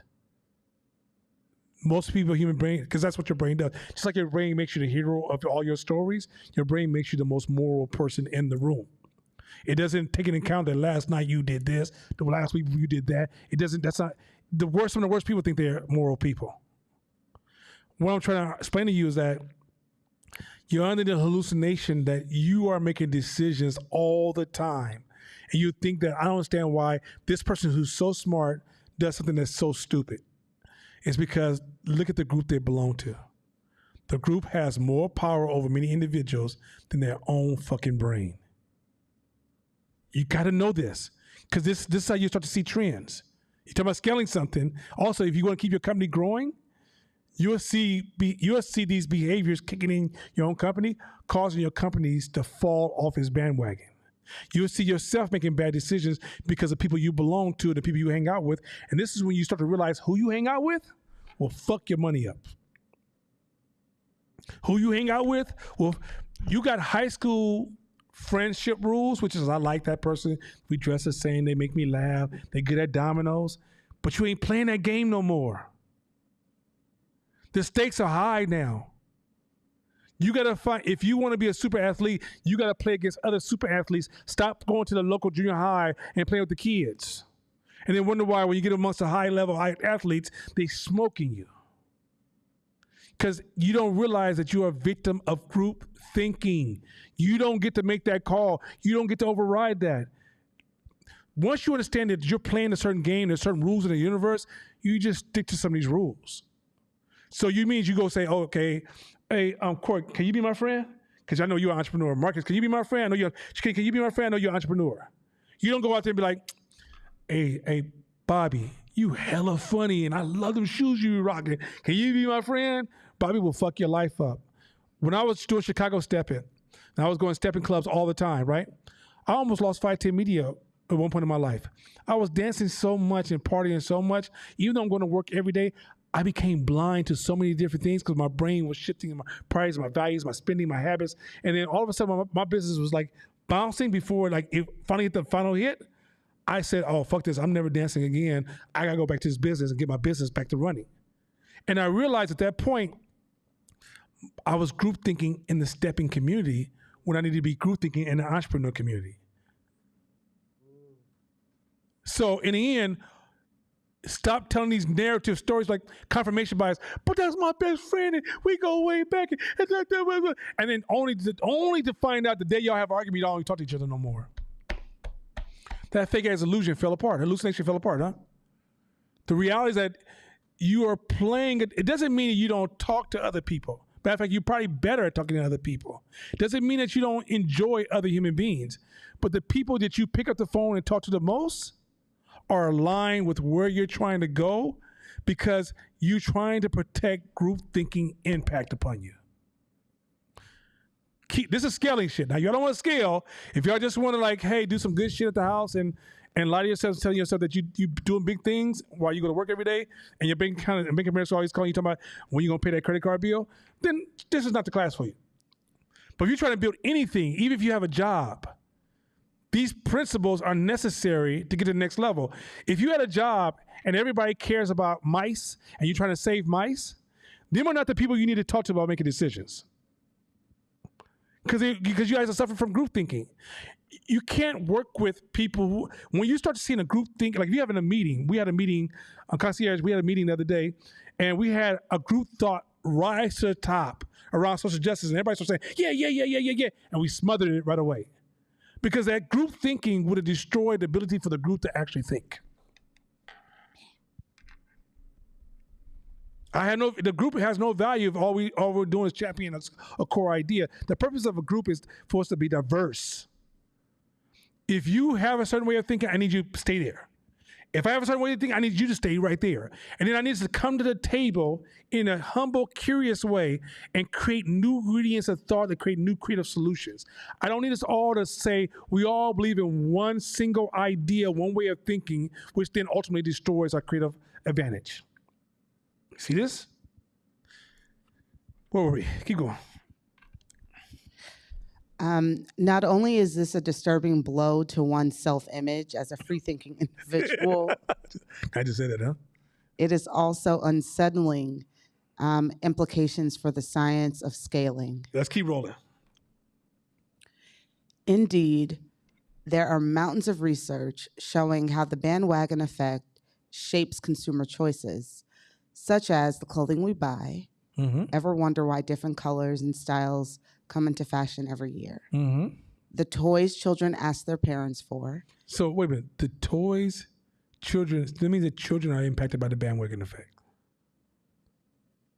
Your child is in school right now and they're doing things you can't understand. Like, what is wrong with these youth? If you understand status and bandwagon effect, you will understand exactly the causation of their behavior. This is why it doesn't make any sense to you, because you're playing a different bandwagon and status game. This is cold. Once you understand that the real motivators, I just found something out the other day that most people who commit violent crime are not doing it because they're violent or they're poor or they're unintelligent. It's because they're trying to take the shame and the devaluing, which hurts their status, which is like the most lowest status they can receive, and use violence to turn it to pride. The same people you forgot to give hugs to, now taking that same neglect and using violence to be seen, valued, and develop pride and change their status. Once you understand the group dynamics and group complexity, we're playing group games, but we can't see because we keep talking individual games. Remember I said that we had a party and I said, we got to start talking about gender in the context of individuals, like which is sex and reproduction. right? That's not a conversation of gender, meaning man and woman. We got to start talking about gender in the context of society itself. How are women important to the development of a healthy society? How are men important to the health development of society? Now, you can't let the old white man from 1950 talk about this because it's going to sound all skewed towards white men or towards men, period. But if you look at society, you got to learn to see men and women contributions to society, and that our value comes from giving contribution to society. If you're from East Oakland, what makes your manhood and your womanhood stronger is by what you do to invest in the city you from, the people you from. You stop investing in those people eventually feel lowered, devalued, and no status and disconnected from the group. And that same group that feels like they're not part of that group will burn that group down to feel the warmth they never got from the group. That's some cold shit, ain't it? But y'all get caught up in these little narrative stories of he was bad, he was good, no. See, that's whack-a-mole. That's gonna keep coming at you. The way you suppress crime behavior is you go and embrace the kids that you forgot to embrace because you're too busy playing the individual game. So you can't say I want to get rid of violence, but you want to ignore the children. Make a decision. Because you neglect them long enough, they will burn it down because they're losing status. Go ahead. Also, too, entrepreneurially, that's why you don't get comfortable, as you talked about earlier, because once you decide, say a particular group likes you, or a particular group is buying from you, or they giving you rave reviews, or whatever the case may be, if you swimming in that and you get secure in that, then there may be a time where they ain't fucking with you no more. There may be a time where you fail them, and that was an influential person that you failed, and now the whole group shuns you. Now, if you invested all your energy, money, time into that group, and you were rested in that group, then they just killed your business. So you have to understand that the bandwagon effect exists so that you don't be comfortable, even with your own consumer base. Like there's a saying in basketball, the same fans that cheer you could be the same ones that boo you. So if you always are conscious of that, you're always looking for diversification amongst your market. That's being modular. Being modular. Keep going. So Tickle Me Elmo? So remember Tickle Me Elmo? For your sake, I hope you don't.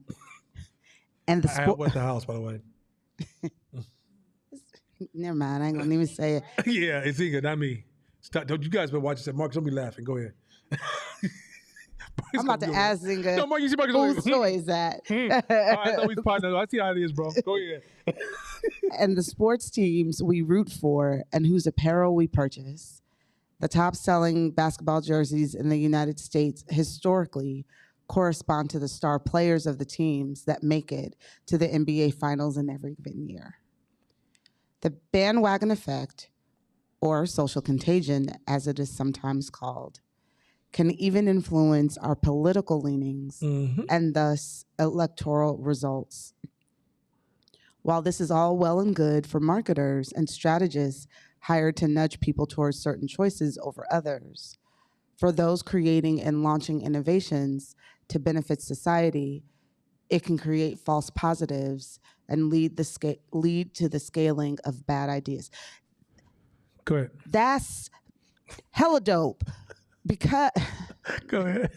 sorry, that's hella dope because this, like the way that we try to apply marketing things to everything, not understanding that when you're trying to influence people and you're trying to build, it's the same concept, but you have to kind of apply that in very different ways, and otherwise you end up being a victim of whatever your consumer base is doing. That, I don't know, sorry, that's dope. Sorry, y'all know I get nerdy over this stuff. Okay, my bad. Sorry. So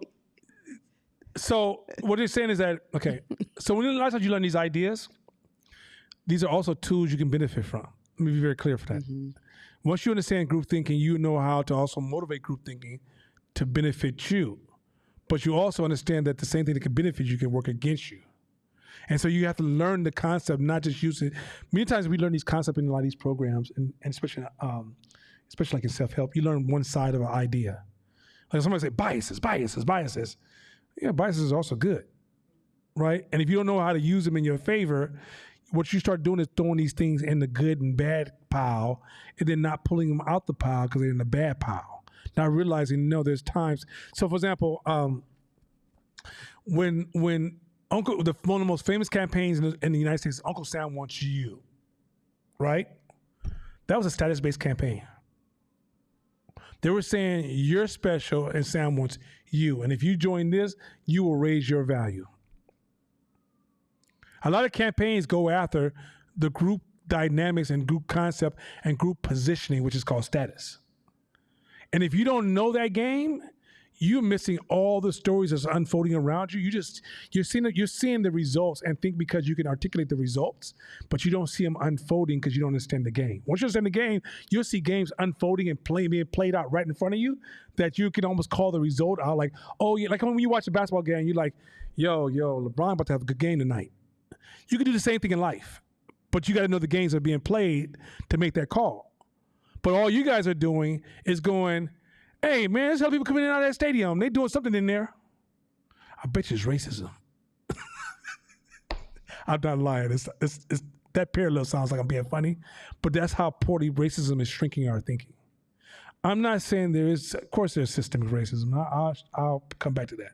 Of course there's bigger problems, but even when we try to solve the problem, we can't solve the problem, nor can we get people to really finance a solution because the clarity is lacking. We're lacking clarity. If we understood the clarity of what we're talking about, you can see the real powerful systems around you that's causing more social damage and cultural damage, but you can't articulate it, nor can you raise the value of those who can fund a solution because you're still lobbing up confirmation bias points to support your argument. Keep going. We finished that, right? We finished that, right? Okay. Bandwagon bias can lead to voltage drops at scale because it has the potential to relegate the selection of ideas to a few individuals rather than an entire team of free thinkers. Let's try it again. Say it again. Bandwagon bias can lead to voltage drops at scale because it has the potential to relegate the selection of ideas to a few individuals rather than an entire team of free thinkers. Let me show you. I'm gonna show you a big one. I'm gonna show you micro and macro. Macro could be like social justice movements. Social justice are usually led by a small group of people, right? That many of us are no longer thinking. They're kind of regular. So, like for example, most people who are leading social justice movements don't even come from communities they're serving. Most Black Lives Matter, they ain't been in the hood since the hood been with them. But these are people running around like, this is where you should be, this is what should happen. And people in the hood going, what the fuck are they talking about? Right? Like, if you go to a Latino community, you hear Latino and Hispanic all the time. But in the social justice, it's Latinx. You take Latinx, you go to the hood, and they be like, what the fuck you call me? Right? Like, it's this shit where there's so a small group of people are not putting the idea amongst an open source free thinking to allow the idea to really mature and be a successful idea. Now, let me show you how it happens in the micro, and this is where me and Court have to be very, very careful. Me and Court carry alpha energy. I have to design my presence in all my meetings to sometimes I even seem passive. Because when I walk in a room, I can start bandwagon effect because of my dominance. Keep reading, we'll get there. In my own experiences, whether at a PTA meeting, a meeting in the West Wing, or a meeting in a boardroom, the exact same song and dance play out nearly every time.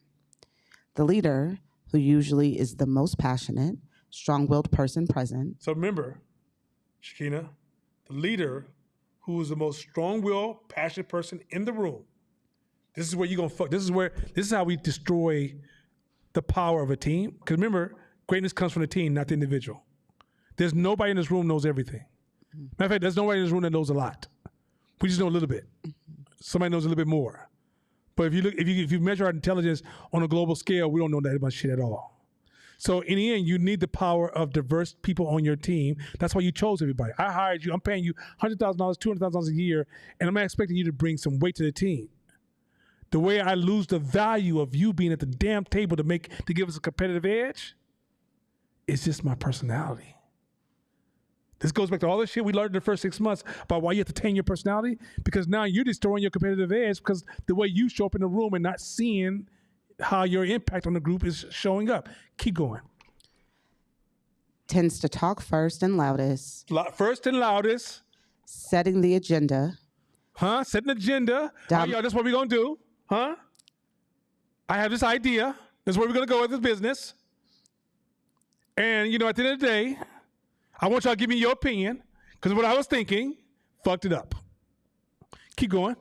Dominating the subsequent conversation. Dominating, humble. When I say in business, the humble person is stronger than the strong person. The curious person is stronger than the person who says, "Oh, I know what's happening. I'm a strong-willed, knowledgeable person. I know I'm versed. I know my shit. This is what I've been doing. Don't question. Well, I've been doing this for 15 years. You know, how you gonna question me?" That's what makes you weak. Because you're destroying everybody around you by making them have the same brain and voice as yours. They have no contribution to you. See, CBB shit, what I'm talking about, how this shit was deeper than, like, how we on chapter 4, we got to finish this one. This shit's real. Keep going. And influencing everyone else's opinions and decisions. Oh, my God. Keep going. Either implicitly or explicitly. Either implicitly. Implicitly. Move, let me tell you something. I cannot roll my tongue. Pause. I'll let that go. But implicitly,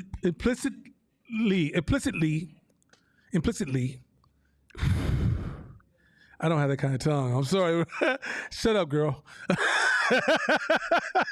Hey, I didn't say shut up, girl. I can't say, I got to make sure I put a gender on that one. Shut up, girl. So implicitly is that you're not even aware of it. It's almost in your instinct. It almost feels like that's the right decision I need to make. I don't really know why. I'm influencing that by the way I show up. You can't even tell me I'm influencing that because you own your feeling thinking it's your feeling, but I got to know that I'm driving that feeling even though you would never see me as a causation. Y'all see how strong personalities have to watch the way they move around others to maximize the value of other people in their lives? Because people is the most valuable asset in business across the board. However, if we're selling, it's our weapon. See the difference?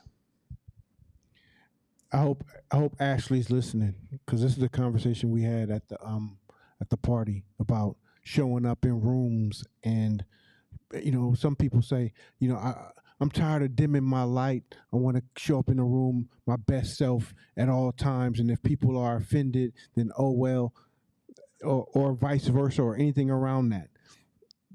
It's exactly what you're saying. It's, as an entrepreneur, everything you have is a tool, and you use it as you need it for the most and highest effectiveness, period. There's a time as an entrepreneur, you need to be the softest person, the weakest person in the room, because you're really the strongest person in the room. You got to sometimes as entrepreneurs, you got to take a loss and be the pushover, because you know in the end you're playing the long game, you're going to be able to be the winner. But if you're into this being soft is weak and being strong is good, not necessarily. What's the strategy? And so in this case here, walking into a room, I'm really organized. I got to show everybody I'm a leader. We're going there and tell everybody what we got to do. I'm explaining to y'all, you go left, you go right, break, let's go. See, this is why I run shit. This is why you're weak and why your organization is weak. You need to shut the fuck up for 4 seconds and design a meeting to maximize the use of the powerful people in the room, and also make sure that there's somebody else in the room that doesn't hijack the thinking of the room.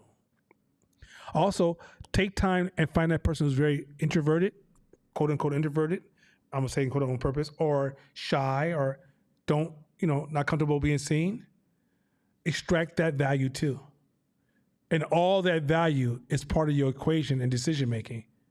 Because as your team grows, I can't tell you what the profile of the most powerful people in your company is going to be. I can't tell you the gender. I can't tell you the age. I can't tell you nothing because we don't know where it's going to come from. You're literally extracting greatness from great people. So this whole idea of even stereotyping and labeling, it smothers your ability to extract the value of the people that's on your team to make the best decisions to fight what? Competition. I was listening to this article I'm gonna post, and this guy was saying in the NBA.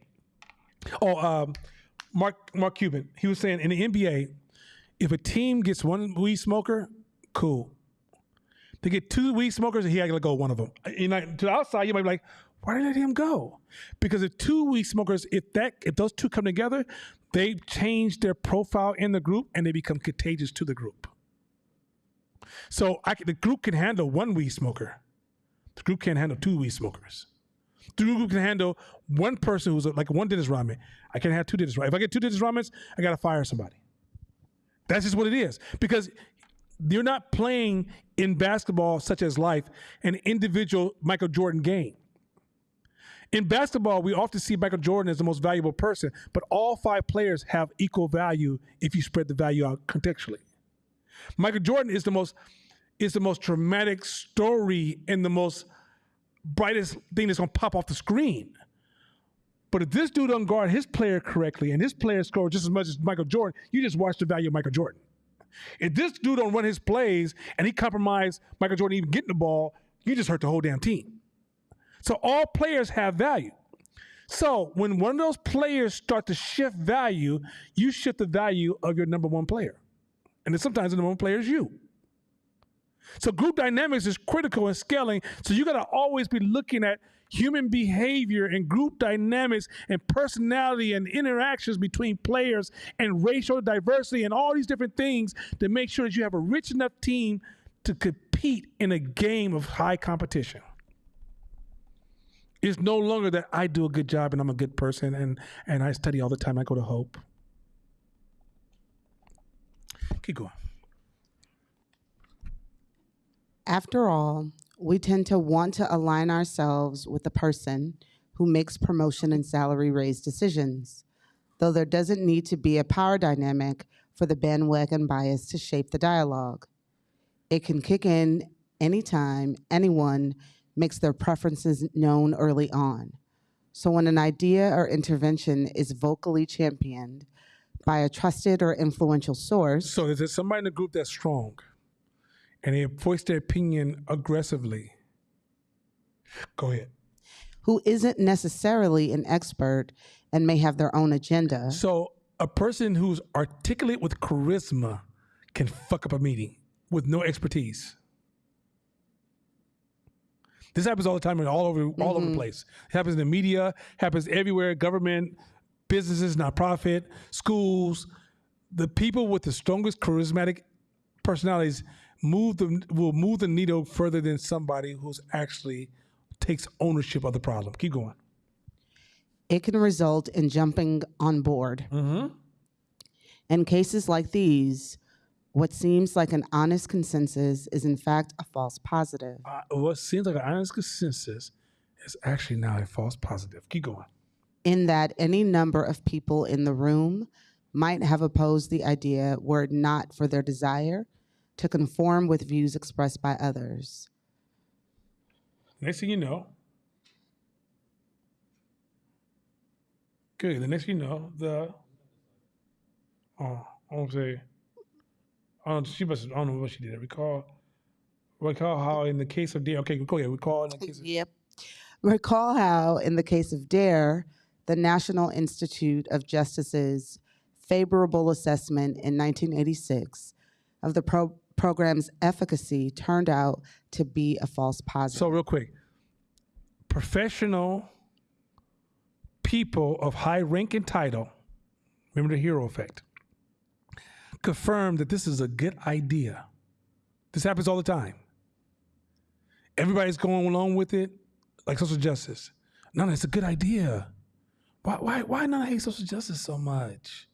And I think y'all know me. I've been talking about how much I hate social justice for 3 years. I hated it from day one because it's just bad thinking.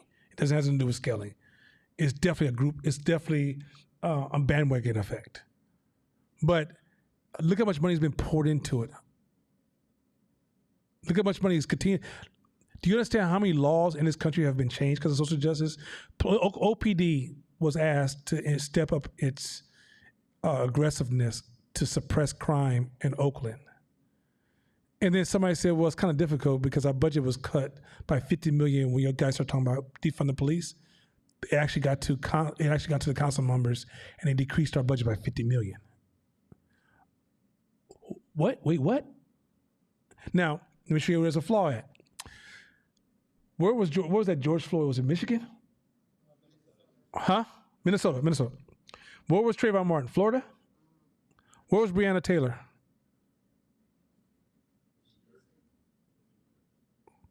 Let's just say it wasn't in Oakland. Kentucky? Okay. Where was the brother who was shot in his back when the cop was chasing him in the park? Huh? Okay, where? North Carolina. And where was the kid that was shot that had a toy gun? Her? Okay. So why did Oakland get a $50 million budget cut? What logical, rational thinking? That's a flaw in thinking, right? But the thing is that the social thinking doesn't have to make logical sense. And when they passed the budget, if I said I think we should defund $50 million, it wasn't one person when it comes to government. Y'all see how crazy this shit is? That now think about how we live in a social media world where this kind of contagion is happening all the time. All the time. Keep going.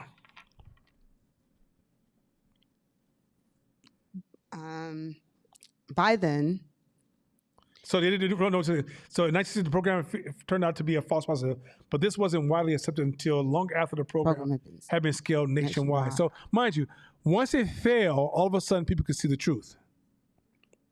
Now you know your brain has, it's called motivated rationalization.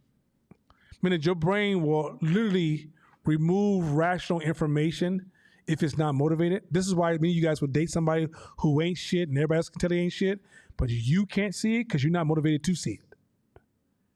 Your brain is only motivated to try to find value in this person. But when you break up, all of a sudden you have a eureka moment and you're like, I don't understand why I didn't see it. Because that's how your brain actually works. So all of a sudden this whole organization went through motivated rationalization and they saw all the flaws when actually they're always there. Now as entrepreneurs, we learn to have a degree of honesty that when you walk in this honest space where you don't align with bandwagon, do you understand when I said last week, if you want to be an entrepreneur, you're going to lose a little bit of popularity? Because everybody be like, we're going left. And you be like, it doesn't make any sense. Stupid shit ever. I'm not going with y'all. I'm not funding it either. Well, we need black people like you to help us out. Well, this is what ain't going to help you out because that's some stupid shit. Stupid shit. There's people dying. I have this narrative. Not a famous phrase. Well, fuck your stories. You should go to hell. Thank you. Bye. I go through this all the time because I'm trained not to just, it's popular. Matter of fact, do you realize that when an idea we teach in class becomes popular, I doubt it even more? When certain ideas become popular, like principles that people are echoing everywhere, I have to go back into crazy and go, let's re-examine it again. I'm missing something. Keep going. By then, DARE already had a network of influential figures on its bandwagon. Influential figures. Go ahead. Everyone from police chiefs. Police chiefs? To educators. Educators? Raina, they had educators too. I know because I know you like, what? Not us. Yeah, too. Yeah. Go ahead. To community leaders. Community leaders? Like, wait a minute. Not Umar Johnson, though. Come on, tell me not Umar Johnson. But keep going. To Nancy Reagan. Nancy? Not old girl Nancy. Come on, keep it going. Certainly no expert, but trusted by millions of people. That's all that counts. Keep going. Whose Just Say No campaign had essentially gone viral. And got paid. Keep going. Moreover, by this point, DARE had also received generous funding, another form of social signaling. So if they're getting money, there must be something right. If everybody gave all their money to Black Lives Matter, they must have something over there. It must be good. This is the rationalization of the public. You as entrepreneurs, please do not come up to me ever again and make those stupid ass arguments who've been through this level of class. Now, if you said to me, "No, I wasn't in class in October, November because I got hit by a car and I was getting my leg back together," then you may be able to present that dumb ass argument, and I'm just gonna give you that my sleepy eyes I got from my sisters, which is, yeah. No. But for those of you who sat in this class, please stop using the group dynamics to make an argument. Go. Another form of social signaling that can help a dud of an idea be perceived as a seemingly scalable one. Next. The point here is that when bad ideas are endorsed by influential people, Wait, maybe like hip hop artists, maybe R&B singers, maybe entertainers, maybe actresses and actors, maybe politicians who none of these people have skills. What happens? Go ahead. they can be contagious. Uh-oh. And Me too. Go ahead. And once a critical mass has climbed aboard that bandwagon, I mean, everybody's saying that. It's all over social media. It's like it went viral. Go ahead. confirmation bias makes it much harder to convince people to change their now entrenched beliefs. You're fucked. Now you sit in class, I'm like, oh, now it makes me so uncomfortable. The shit he be saying, I just, can't stand him. I'm gonna go next week because for some reason I'm into this shit, but, keep going. This unfortunate pattern can play out everywhere, from education, like the adoption of trendy but ineffective new curricular programs. What you mean they be adopting bad programs in Oakland with the Oakland black kids and they spend all these millions of dollars and it's not working? I don't understand, Shabisha. How can this be? Keep going. To medicine, What? Medicine? like the widespread acceptance of medical procedures with dubious efficacy. Hey, she can't remember the shocking. Okay, here we go ahead. No, back in the days, this is baby Shakina. She was like, yeah, they got this new thing you wear. Okay, yeah, well, it might be longer than that, but it was like, she's like, yeah, they got this thing you wear on your waist and it sends your body a shock and it helps you lose weight. Go ahead. And beyond.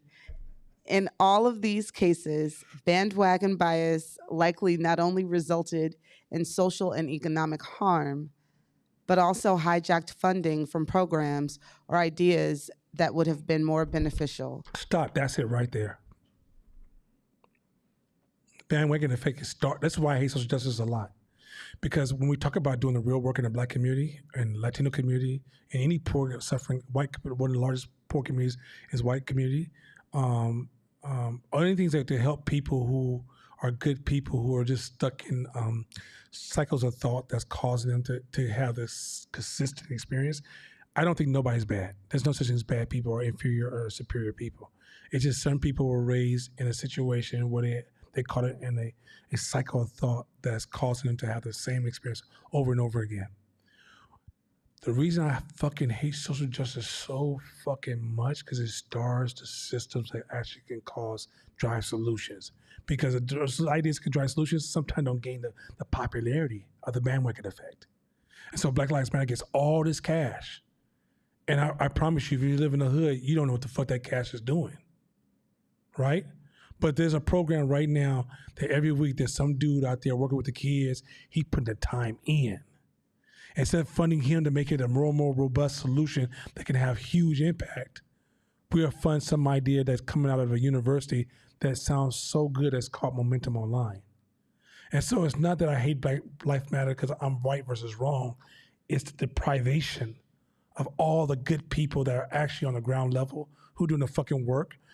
And I promise you it happens all the time. When we talk to white organizations that give money to black folks, they're convinced that they need to give money to programs that fund entrepreneurs. Have you guys seen these programs that fund entrepreneurs? They are not business programs. They're fucking piss poor, pathetic, sorry ass, sucker for love ass trick programs. Yeah, I went all the way to like Ice Cube. That shit it's horrible. Why? I'm teaching you how to write a business plan. As Steve and I and other entrepreneurs will tell you, business plans don't work for new businesses. You don't know where the fuck you're going. You're discovering. You can't lock yourself into a plan. You don't even think about a plan. You don't even know what it has it's zero relevance to you as an entrepreneur. They work on business accounts and setting up your LLC, which means nothing and gives you zero edge as far as jumping in. That's like you going to a basketball camp and I teach you how to buy a basketball. And then I teach you how to wear your uniform. Then I teach you how to drink your water bottle and how to where to place your towel in your chair, and say, all right, your next camp should be at the NBA. People look at you like, what the fuck you doing? Why are you here? But yet they get all the money. Why? Because they align with a group way of thinking about our problem from another group, because another group doesn't live with this. And these are the impact. And so then when you have a program that's actually out there making things happen, that's producing results, they're almost impossible to see. This is why when they asked Mark Cuban why come he created a website for cheaper medicine. And he originally thought about making it a nonprofit, and he decided not to do a nonprofit. He said because it's just too many nonprofits out there, and it's so much junk out there that it's like trying to build a business and so much noise and so much trash that they become underfunded. It's better to just turn into a profit-based business with a low margin and be able to control the outcome and the success and direction of the business. So if you add that number up with the one we said before, at the very beginning about false positives, then you can see how bandwagon bias can create false positives. So if you're in business, you know this, then you can ride the waves of these false positives to extract money from the system, sit back and wait for a false positive to happen. You wait for that bandwagon bias to happen, and then you strike at the peak of the emotion and ask for money, or ask for this, or ask for votes, or ask for whatever you need, and then you got the money's in your bank, it's over. And by the time that wave dies down, that false positive gets exposed, people have forgotten and moved on to the next shit. So it is literally in the nonprofit world, in the social justice world, those fake black people literally sit and wait in the cuts for this type of shit to happen, so that they can extract the bread and not give it to the people who actually really need it or can add value, and this cycle just continues fucking over and over. And we'll have Al Sharpton come and speaking in front of everybody when some bad shit happens, not knowing who the fuck cares about. He ain't done shit for nobody, but he's stuck in our minds as the guy to go to who cares, and he keeps getting the funding because he's in front of the camera. Cornel West. Anyway, go ahead. Generations of people were robbed of ideas that might have worked. Oh, she said generations though? Go ahead. Dang. Oh, okay, sorry. Here go. Here, okay, this one here. All right, everybody pull out your virtual joint. Smoke it before you get in this next one because it's going to fuck with your brain a little bit. It's going to fuck with your brain, boy. Okay, let's do it again. Let's go for it. Winner's curse. There is one last set of hidden behavioral tics that often sabotage scaling. The winner's curse, combined with the sunk cost fallacy. Oh, I see this shit so much. I have no idea. I promise you, this is one of the hardest ones to watch, and it's the hardest one to talk about with people because it's too complex. Go ahead. So the latter of which we'll explore in depth in Chapter 7. As background, think of yourself as a private equity firm considering a purchase of a new company. Mm-hmm. So let's make it even easier. Think of yourself as a department, think about purchasing, making a purchase of hiring new people or purchasing new equipment for a new idea, or purchasing a new space for a new idea, or purchasing any type of big purchase that you're going to make for a so-called a growing idea or a system-changing idea. So whether you're starting a new business or whether you're expanding a department or you got a new program where you're going to spend your reputation even. Okay, go for it. You and several other companies enter into a bidding war. The highest bidder will win and be required to buy the company for that amount.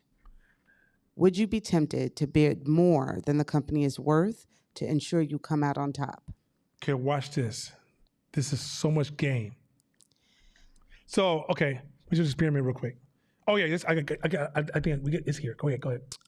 I have simulated this scenario in a classroom experiment, only instead of a company, students bid on a jar full of coins. It says a jar full of coins on my desk. Everybody, let's bid on the coins. So you just see a big old jar of coins. You're like, oh, I'm in, right? Keep going. After everyone had written down their bids, I announced the winner. Let's call him Eli, who had emerged as the high bidder at $25. So Eli, you want these gold coins. Give me $25. This is your jar of coins. Keep going. I said, congratulations, Eli. You've just won all the coins in the jar for $25. How do you feel? Mm-hmm. I feel pretty good, Eli said. Yet after we counted the change and learned that the jar contained just under $10 in coins, Eli no longer felt quite so good. This is such a cold-blooded lesson. Keep going. I have conducted this exercise for over a decade, and every single time students dramatically overpay, just like Eli did. This is because when everyone is guessing the value, When everybody's guessing the value, some will inevitably guess too low and some too high. mm-hmm. So you guess. So you don't know the value. You're guessing the value. The key word is guess. Some of us guess too low. Someone guess too high. Go ahead. Since the highest bidder wins and has to pay up, the winner is guaranteed to lose money. The winner will always lose money. Court, tell us that story about parents and paying for their kids and then complaining about college in the AAU basketball. Yeah, that's the biggest mystery that I have being in my field of business is that people spend an exorbitant amount of money every year for their kid to train, to play travel basketball, to get in gym time, health, everything every year, thousands of dollars to play on these AAU teams since these kids are like 10 years old, because their main mission is to get that kid a D1 scholarship. But if you added all that money up from the time they started that to when they turned 18, they can be their own D1 scholarship and more. So they overpay every year for something, guessing the value of it. And because they're playing and they're bidding on it every year, they're actually overpaying when they could have just never participated in that whole process as a whole and still won. Remember, before we keep going, remember I told you guys, when you run a business, you have to look at the numbers. You have to pay attention to the numbers. If you don't see the numbers, you will get fucked by this game here. Go ahead.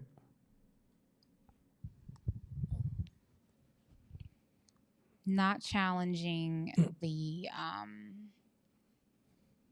value of like what it adds up to at the end of that time, but does that take away from, like, for example, the non-tangible things, like had they not put their kid in that sport, they wouldn't have learned certain values or how to work within a team or discipline or things of that nature? Like, how do you have that conversation without discrediting the monetary cost at the end? Because of that? because that's the argument of tunneling. That's confirmation bias. That's when you try to take one choice and one option when there's a plethora of options. Mm-hmm. So whatever the other options are, there's so many to choose from. Mm-hmm. But to assume that this one pipeline and this one solution of this particular cost is going to get them a scholarship, there's a different way of even approaching that whole thing and budgeting totally different, because you've always had the money for your child college, but you're fighting because you're assuming you won't have the money. When you've always had the money, you've just been spending the money in a way because you don't see numbers well. You're using this emotional rationalization to drive a conclusive position. Okay, go ahead. And real quick, the good kids who have a high potential of getting a D1 scholarship, at a certain age, they stop having to pay because teams want them on their team, so they don't even pay. Yeah. So most of you guys are supporting that system that is now a full-fledged system, but not realizing that you're supporting it. But we'll keep going for it. I'm going to show you how this shows up like directly. I want to get an example because Corey just talked about this like 2 weeks ago with me. Go ahead. Oh, okay, we did one. Okay, keep going. This is a classic example of the winner's curse. It happens all the time in just about every scenario that involves competitive bidding. Venture capitalists vying for the chance to invest in a hot new app. Mm-hmm. Hollywood producers aggressively going after a buzzed about screenplay. Mm-hmm. art collectors bidding for a Basquiat painting, Mm-hmm. you bidding on eBay, You and bidding so on on. eBay and so on. You hiring employees when labor is shortage. You buying anything you have to spend your time, attention, and money on. Time, attention, and money on when scarcity arises. If you win and you're in competition, you lose. Unless, keep going. These are just a few examples illustrating a broader phenomenon. Anytime there is competition over an asset of uncertain value, So the key word is you don't know the value of what you're bidding for. You have this idea of if I get this, I'm going to come up. When I hit this level, it's going to make my business better. If I do this, people are going to make this, going to make my customers happier, right? The uncertainty makes you the sucker. Keep going. the party who wins the auction or buys the idea, hires the worker, etc., oftentimes pays more than the asset is actually worth. Parties, events, buying a car. I need a car. Doing that when the car shortage was happening, people were trying to sell me all kind of shit. I was like, dude, you got me fucked up. I want to give you $10,000 because there's a shortage because you miscalculated. So I got to pay for your fucking mistakes. You got me fucked up, dude. But in the end, if I would have won that bid, when that car is over, I lost value. I just gave away 10 grand, 20 grand. You do it all the time in these ideas because you're bidding for scarcity and you don't know the value of what you're bidding for. That's human scarcity. That's, I want to buy this new idea. I want to buy this new business. My business itself, I've made all this money investment in my business and I got to pay what I got to pay if I want to be the best. You do? What's the value of those? What's the value of those new cups you just put up there? Well, it's going to make my customers happy. Yeah, but what's the value of them? If you don't know, you're going to overpay. And even if you get them, and you're like, at least I got them, see, I got them, and it made everybody happy. Did you win? Remember I used to tell you guys that the white party, I sat down with those guys one day and said, hey, man, what's the most y'all ever made individually? Now, I don't know if y'all seen those white parties. They would take over a fucking, like, 2 or 3 block radius. All these beautiful black people walking around, all white on, all these security guards. It'd be a well-designed event. Give, like, hats off to them brothers, goddamn. The most they ever walked away with, ever, was $2,000 a piece. After all those weeks of promotions, all that fucking work that night, you would have made more motherfucking money working at McDonald's in that amount of time. They made minimum wage money. But at the end of the day, it's because they over-invested in something because they didn't understand the value. Keep going. There's, go ahead. Seemingly scalable ideas are like that jar of coins. We overpay to get something off the ground, and later, when we find out that the idea really isn't very good, we What? ignore Go ahead. This is part I love. We what? we ignore that truth and continue to scale because of cost bias. Oh, We don't wait a want to minute, wait a minute. admit we have just invested in a loser. So let's read that because I want y'all to see this part. Stay here. This shit is cold. We overpay to get something off the ground. And later, when we find out that the idea really isn't very good, So you kind of realize this might not be a good idea. Your brother with Avocare, he took him forever to walk away from that shit. Because he in himself, he overinvested in something. This is what most pyramid programs were like this. You overinvest in something. But even when you find out it's still no good, this is what, what's the one? Herbalife. A lot of people got Herbalife. They talked about how people were losing money. But now they overinvested in it. And now they have what? Cost bias. They continue to scale it and continue to push it, continue to drive it. You working at a job right now, you kind of starting to realize this ain't really working, but you double down.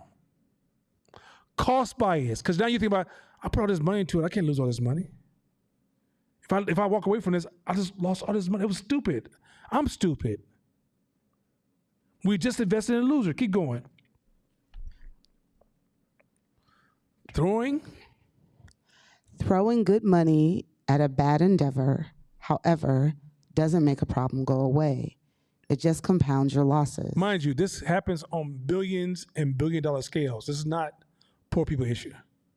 This is a human brain issue. This happens from white men to black babies. Just had to do that. That's a wild range. But anyway, the point is this: it happens across the board.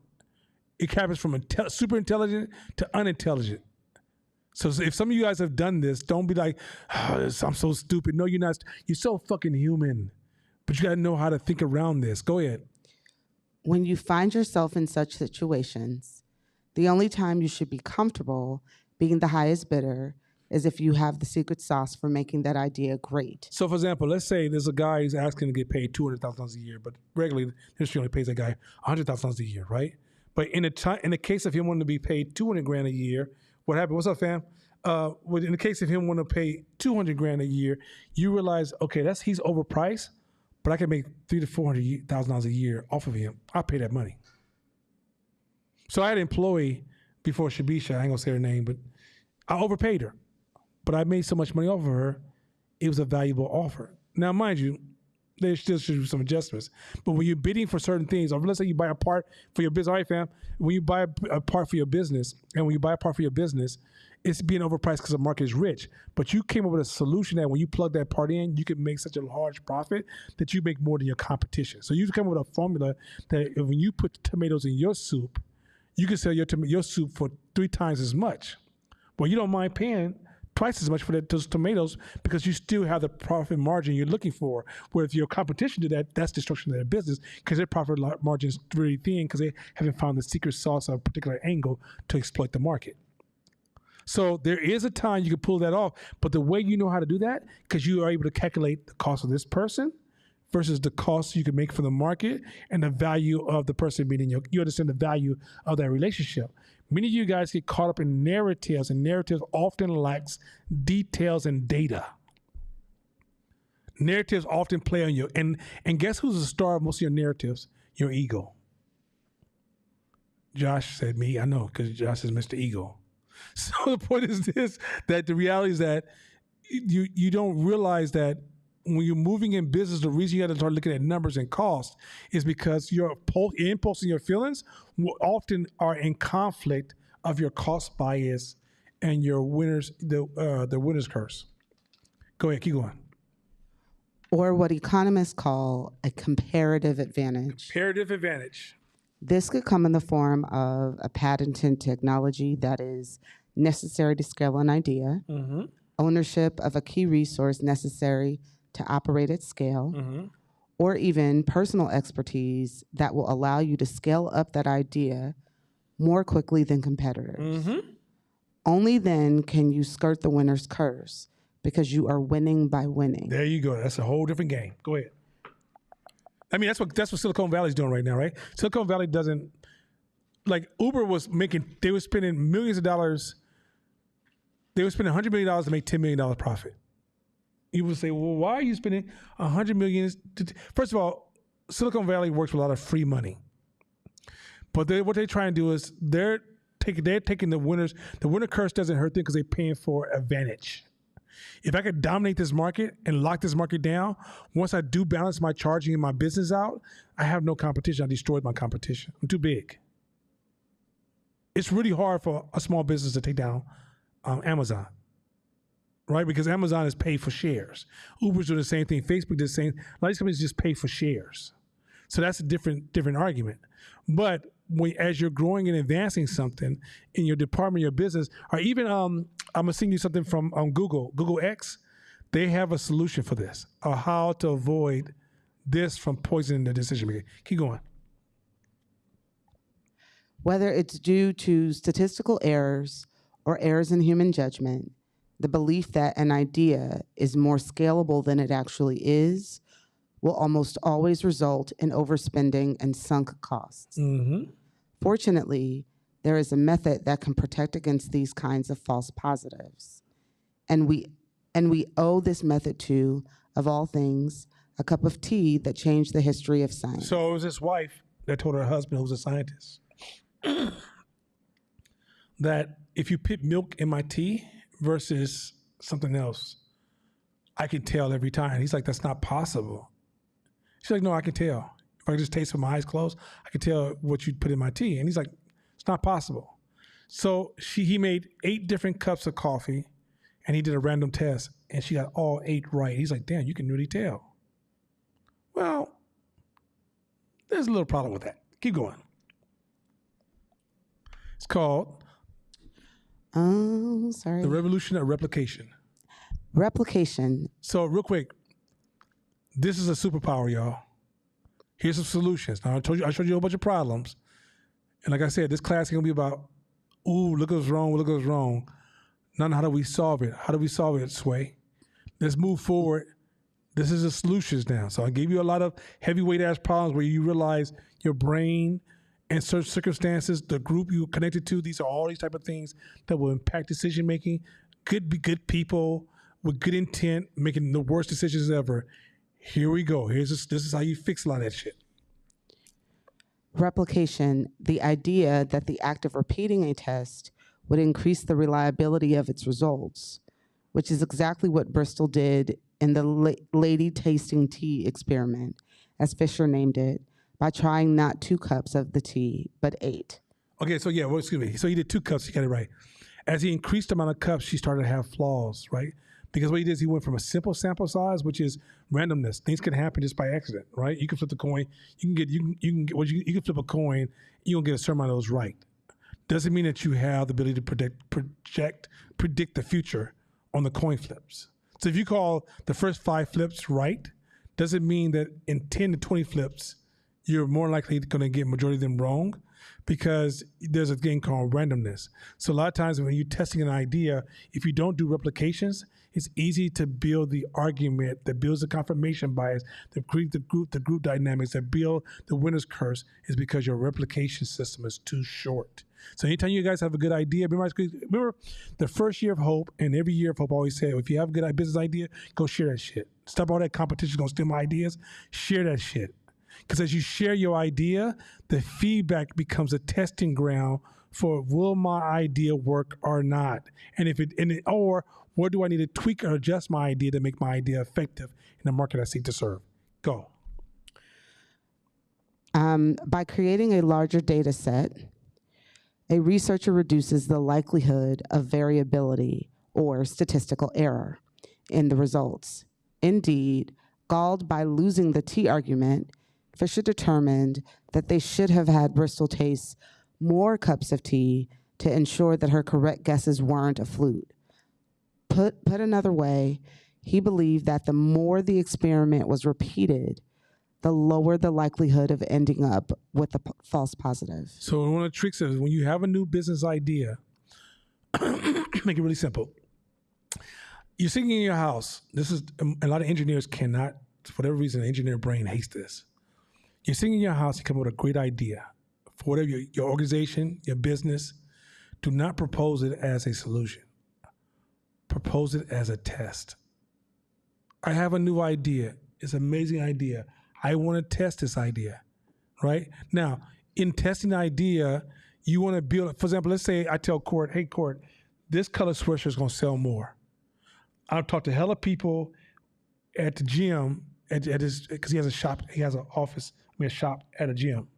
I'll talk to, and he has like hundreds of people will show up, I mean, not thousands of people will show up every week. So now I talk to thousands of people, and they think that a purple-red combination would outsell any jersey out here. Court will trust me, but it has nothing to do with anything. Court knows that I have integrity, ain't got nothing to do with anything. Court knows that I talk to a lot of people, ain't got nothing to do with anything. Court still needs to test the idea, because it may be in that particular room at that day, they were primed, they saw some red and blue or red and purple, they said to themselves, yo, I like red and purple. Or something about that. Our video was playing in the background. They all got to see the video at the same time. So when I asked the question, even though I didn't see the video, they were already primed. So in that room, everybody loved red and purple. But the next week when he opens up the store and has all these red and purple jerseys, if you overspent and he realized ain't nobody coming over there, it ain't my fault. His job was to go print 5 or 6 red and purple jerseys, test it out. Now I'm going to expand on that. Test it out. Play with it. Test it out. And then once he realizes he has fire, all right, make the investment. But if he goes instantly into like, I'm about to spend $3,000 on red and purple, and then come in next week and he only sells $2 worth of red and purple, That's because you got to realize a great idea in isolation is not a great idea. All ideas have to be tested because you don't determine a great idea for the market. The market determines a great idea. This is where schools and programs that work with people who says, I'm here to give them a good idea. No, you can't. A good idea is interpreted by the people who respond to the idea.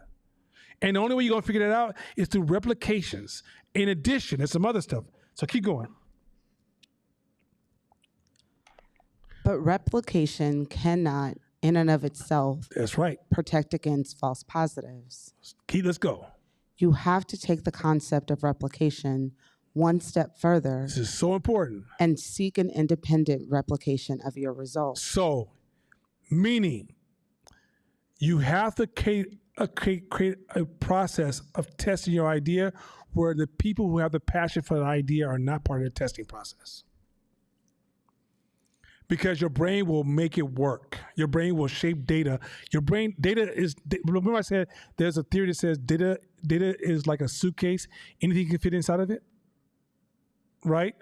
Your brain, people have passion and confirmation bias, they will take all incoming data and they will still try to justify the argument for the idea, which will lead you to confirmation bias, and it will also allow you to get into the winner's curse. So you have to have somebody who says, I don't give a shit about Court Smith. I'm gonna test his ideas. Hey, can you test his ideas for us? Leave me out of it. No connection to me whatsoever. Give me back the data. Independent people who are not connected. This also means that in your personal circles, people who don't give a fuck about what you're working on, they will tell you, fuck off, your idea is stupid. Now, how do you destroy that personally? Is if you argue too much with the people who give you advice. They will never, ever, they'll become a group thinking because it's too much energy to tell you the truth. Nobody wants to climb a hill to do anything. So you have to create a friction-based circle of people who are independent from you, who do not align with your business ideas, and be able to ask that harsh question and process that harsh answer. Too many of us go to people who share our ideas. Girl, I got this idea. You know how we get down. And this is some stupid shit they told me, so I created this new solution. What do you think? Yo, that's brilliant. What the fuck? Or, yo, Shabisha, as somebody that teaches class, we close. Use my dominance and my energy, where she can't even be my opposing mind because she's too busy trying to align with me, as opposed to, I don't give a fuck how you feel about this. Now, this is what it is. So now you guys see when y'all come to me, I'll be like, fuck your stories, with the value I'm offering you. When I tell you fuck your stories, that means that I'm going to be an independent advisor to your idea, offering you valuable feedback. I'm not the best, I'm not the only, but it's valuable because I'm not locked into your way of thinking. Lily, go ahead. So when you are testing your idea, do you go to the people who you feel like that can relate, or do you have a mixture of people who were directly They have no affected, connection whatsoever, relation. They don't have no value in your idea. You can find, let's say, Say that release again? and find. Didn't hear you. Say that again. You go to people that have no value in your idea. Like a lot of times when you talk to, like, for example, he was talking about in the .com industry, when you're a new business, they have you go talk to 100 venture capitalists. And in 100 venture capitalists, the first thing they ask you, what did you learn? Because there's 100 individual opinions about your idea that's gonna give you feedback that has no investment in your ideas. They're only protecting themselves. That's the best feedback. All the people in your circle are wrong. All the people that's like, yo, Lee, I'm so proud of you. I just see you. You can do it. Look, you bless us. Oh my God. Fuck them.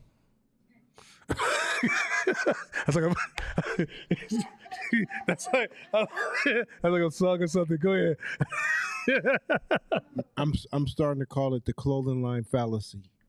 It's because those groups is what gas up a person to think that they can start a clothing brand. And I hear it all the time. And they say, hey, I want to start this. I want to start a brand. And I'm like, all right, well, cool.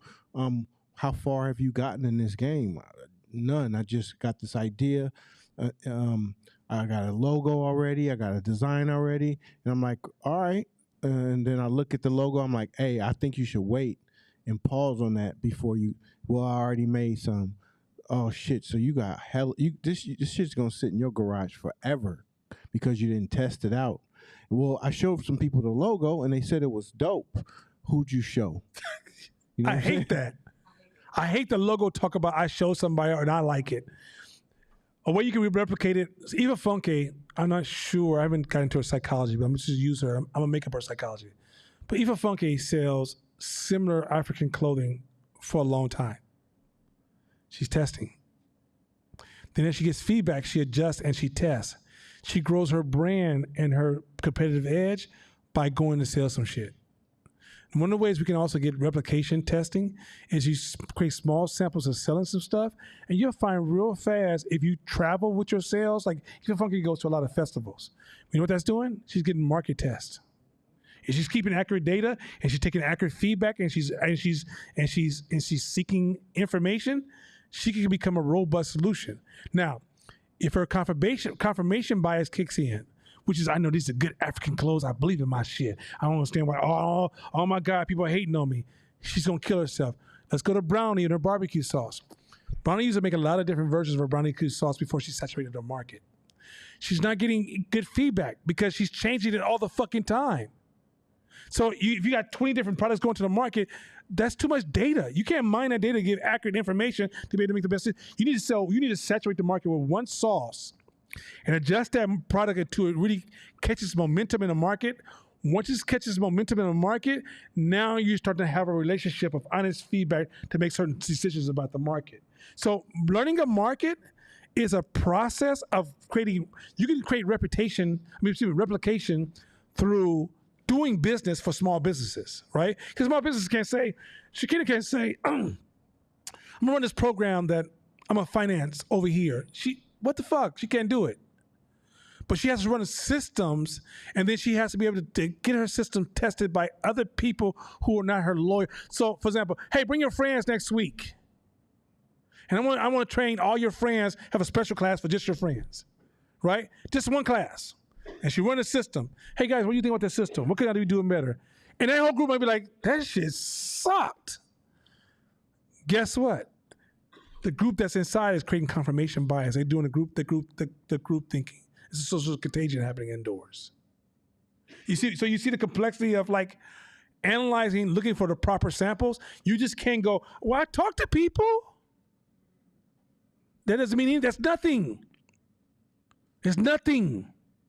So anytime you want to grow and expand something, you got to look at how does this model work in different conditions, in different environments, in different situations, and does it still have voltage? Does it drop off, and do we have a false positive because we took one event and we think that one event, because it was so emotionally so full of stories and all these people showed up, now we're trying to replicate it numerous times and the event is just deteriorating in our face. Okay, hit it quick. So when going to people who are not invested in the ideas at all, Mm-hmm. do you necessarily show them the product, or do you ask them questions about the product? How do You go ask the them about testing? what you're particularly scaling going. You got to narrow conversations. Ain't nobody want to listen to all your shit. Yes. Yeah, so you have to narrow like, hey, I'm working on this, and this is what I plan on doing. This is where I plan on going. This is my strategy. This is my idea. What do you think about this idea? Not the overall business.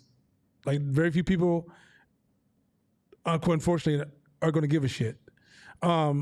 Even your overall business, if you argue your competitive edge, what you do is really strong, your numbers around it, you understand your numbers. I'm almost showing you guys how to go to an investor right now. Like a lot of shit that we say and talk about, investors don't give a shit. Everybody loves it. It worked really good. I had this great story, this narrative. No one gives a shit. And you feel like people don't like me because they're not hearing my story. No, because your story has no substance in business. I promise you, there's a lot of broke people right now because they think that their narrative matters when there are rules to the game, and what people are looking for, did you follow necessary steps for us to dictate that there's some value here? Because remember, value quite often is invisible to all parties. Especially if you want a nice market. Let's say you're only doing $1 million a year, but you want $5 million for your business. How do I know that you're not in a hype cycle? Next year, your business is only worth $200,000, and next year after that, it's ain't worth a dime. So I'm going to invest in that long-term relationship with you, or I play on anything when you don't really understand how you position in the market or the value of the idea that you design for a particular market. Let's just keep going. Oh, that person team is not vested in interest. Okay, go ahead. Keep going. In order to replicate effectively, you must conduct the same successful study, program, or product test again with the same type of population. And ideally, you must do so 3 or 4 times before you can be confident you have the truth. That's a rule. Before you start to say you have something strong, if you don't have at least 3 to 4 tests of a certain idea where you replicate it exactly the same way, you didn't adjust it, you didn't change the colors, you didn't make it more feminine, more masculine, more straight, more LGBTQ plus, but you made it the exact same event.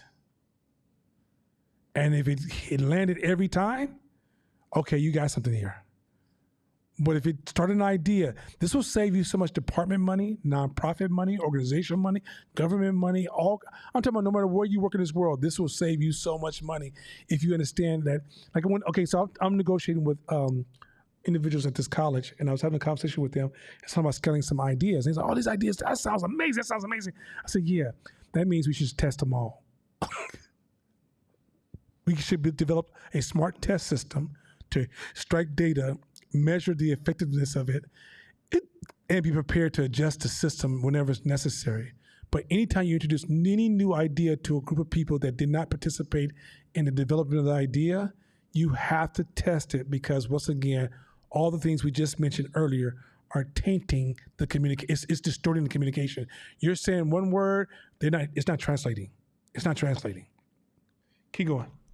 In some cases, this might not be feasible, but my overarching point is that in those instances, you should tread with caution rather than move fast and break things.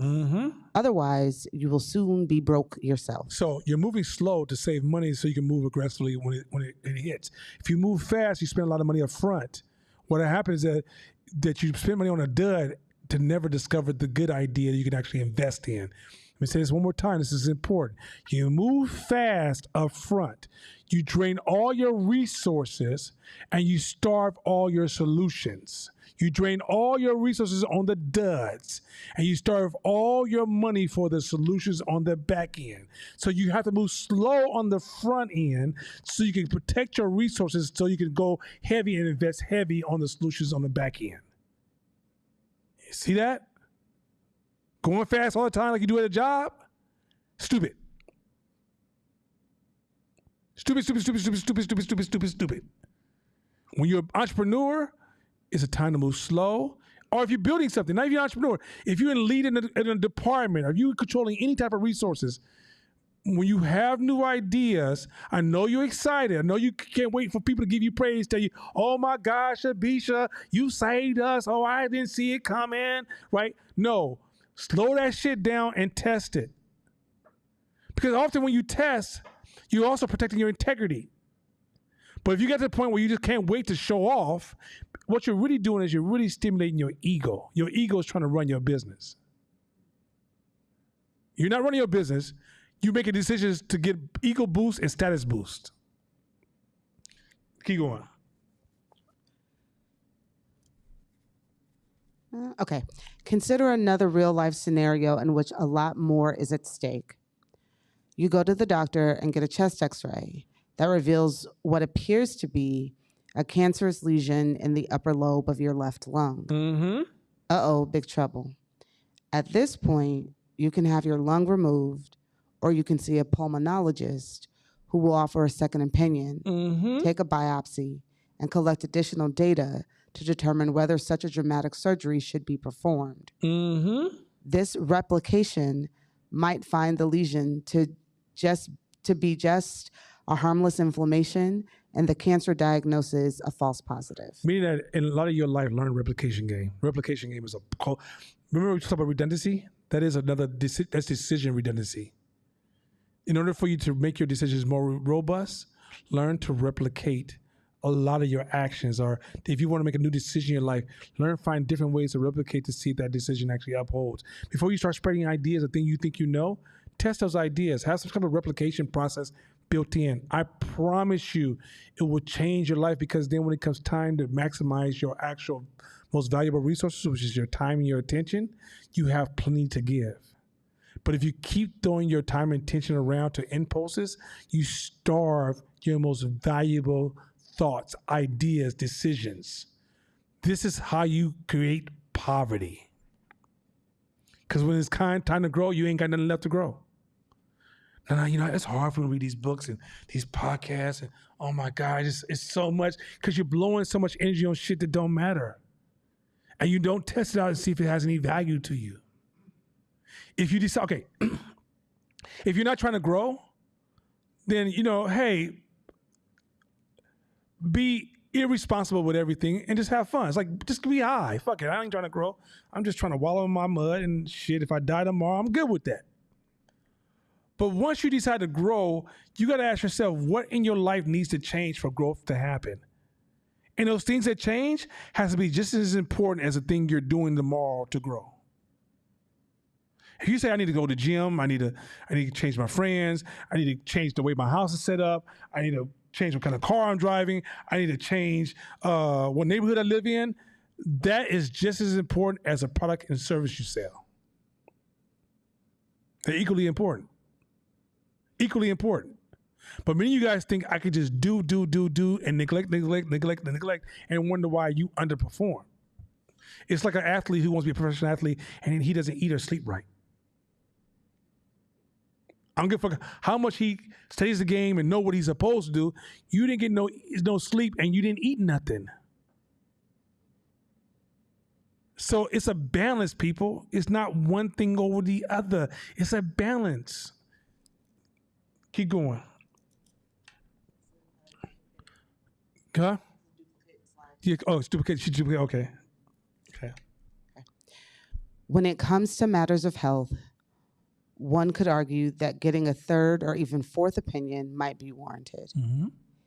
If that suggestion sounds outrageous, consider an explosive study conducted by researchers at Johns Hopkins Medicine in 2016, which estimated that more than 250,000 Americans die each year from medical errors, making such errors the third leading cause of death behind heart disease and cancer. Wait, she didn't say the 15th or 16th. She didn't say Black Lives Matter. She said the third reason that people die of death is because of what?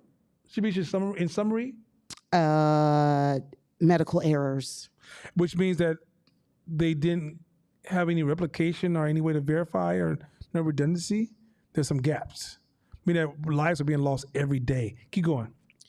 For businesses, false positives are usually easier to detect than in the world of medicine, simply by testing a product or feature out on a sample set of customers. For instance, when Lyft wants to test a new feature, they simply build it into the app and make it available to users, usually in just 2 or 3 markets to start. This gives my team ample data to analyze in order to determine if the new feature is worth scaling or not. What's it called? Cost analysis? Was it cost benefit analysis? Like sometimes idea is cool, but it costs you more. So I'm on this podcast. I talked about Build-A-Bear. So when Build-A-Bear first came out, they was killing it because you can go there and you build your own bear, your own personality. And it was a false positive. You said, wait a minute, Nana. They opened up hella businesses. Yeah, because when they opened up other businesses, as the business grew, it started losing money by having people. Think about this. If people come to your business and they had to build a beer and you got to be there with them, at some point, that's a bottleneck. It clamped the business. So as the business grew, all of a sudden, that part of the business was doing the worst. So a new CL came in and started to expand on services and customizable services online, which then opened the business up and turned Build-A-Bear almost into another business. Because the Build-A-Bear business died because it was not scalable. So a lot of times you will start an idea that will feel really, really good. Fortunately, you always have to pay attention to this, because just because you started a business and you made money for the last 3 years doesn't mean that you mastered the scalable game. The scalable game is something that you have to know. If you say I'm managing my business or running my business, that's what you're doing. You're measuring all these different things and say, hey guys, should we still work on the same thing every day? Let's say you have 5 employees or 10 employees, and they come in and they bust their ass 8 hours a day. If you're not clear if their time is you receiving a benefit and you're going to make a profit in the future, if you're not watching the direction, you guys will work hard to the last day, to the day you have to fire them all. Your job is to sit on the helm and go, this might be a false positive. We got to test some things. This looks like we're going the right direction. I think we're going the wrong direction. Let's try this idea over here because this is a bad idea. That's what you're really doing as a business owner. When you're so buried by being down in the workroom with them, all you guys are rowing the boat, but nobody's looking at where you're going, and you're going over Niagara Falls in the next few minutes. So at the end of the day, this is scaling. Scaling is not thinking about how do you work harder to be a better employee. It's how do you grow something and deal with all the invisible forces that are working against your ability to scale something. Keep going. We got a few more minutes. Keep going. Did we finish that one? We finished that one. Okay. In science, the practice of replication has become a hot button issue, Oh, this is so real. leading to what the media outlets are fond of calling the replication crisis. Mm-hmm. Since the 2010s, researchers have set out to replicate several high-profile experiments, Mm-hmm. especially in psychology, that made splashes in major newspapers and on television, and found that the results failed to replicate. Okay, real quick. So you know all the advice you guys got about like health and you being healthy from, being out at the store or certain groups you belong to, or going to a flea market, or going to your church, or being in class and people just echo things, or being in all these non-medical scientific environments. Stop listening to that bullshit. If you can't find verification that this experiment has been replicated and it actually works, I bet you if we took out all the bullshit treatment shit out there, from the exercise to weight loss to healthy skin to clear your mind, be a healthy place, and how much bullshit there is in the industry, it's ridiculous. And some of y'all are spending hella money on stupid shit. And won't even let nobody tell you, because guess what? You're following pseudoscience. Pseudoscience are scientists who quoted shit, who are scientists, but they didn't finish the science process. Let me be very clear. This is why science is so, even most of the science you hear on TV is false science. The news, news, they're like, scientists just discovered, I don't need to hear that shit. Whatever, man. Until I see replication of something, miss me. It's so much trash out there. There's so much trash on how to heal a cold, how to deal with a bad back, how to deal with this, why you can't lift it. You better go home and lay down. Oh my God. You better wrap it with this. Get some Robitussin. Drink you some water. Go lay down. All that shit.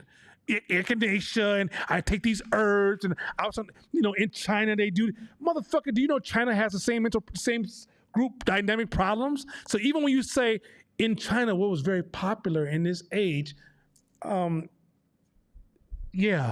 nothing. Means nothing.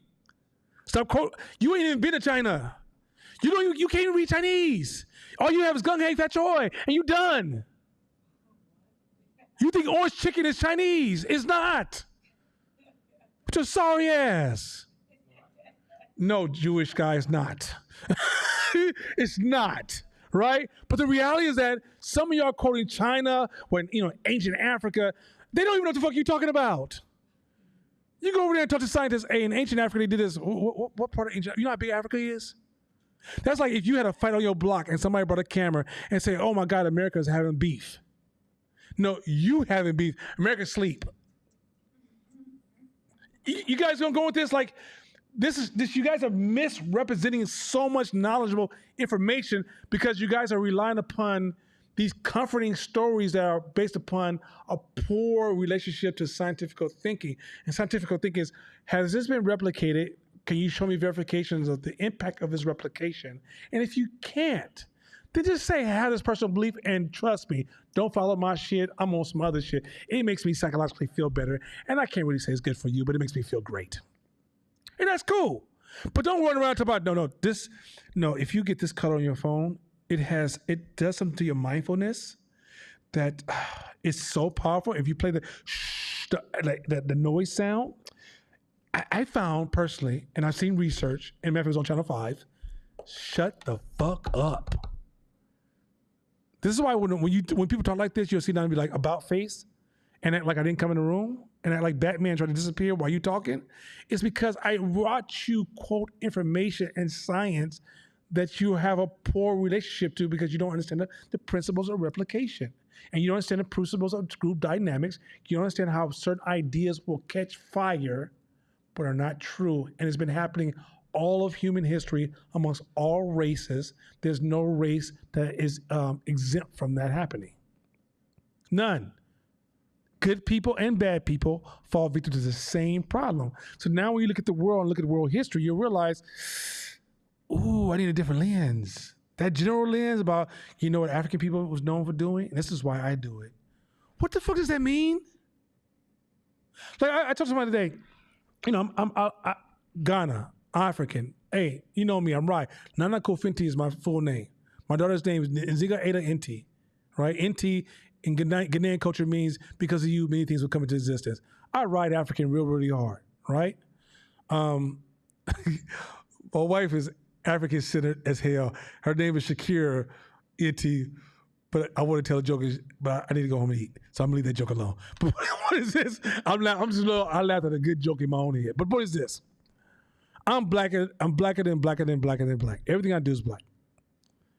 But I do understand that I'm not wearing a dashiki in the wintertime. You kiss my ass. I'm an African now in America that needs clothing designed for that. Just like when I took my little Californian clothes warehouse and went to, when Washington, D.C. got shut down from a blizzard, I was stuck in that shit with California clothes. I felt bucket naked. I ain't never been that cold in my life in a jacket. I feel like that cold air said, hey, naked boy. Because I'm like, oh shit, everything hurts. My feet was cold. Right? In California, I was dressed for like, yo, let's do this. It's 30 degrees. I got the right gear. In Midwest, you are naked.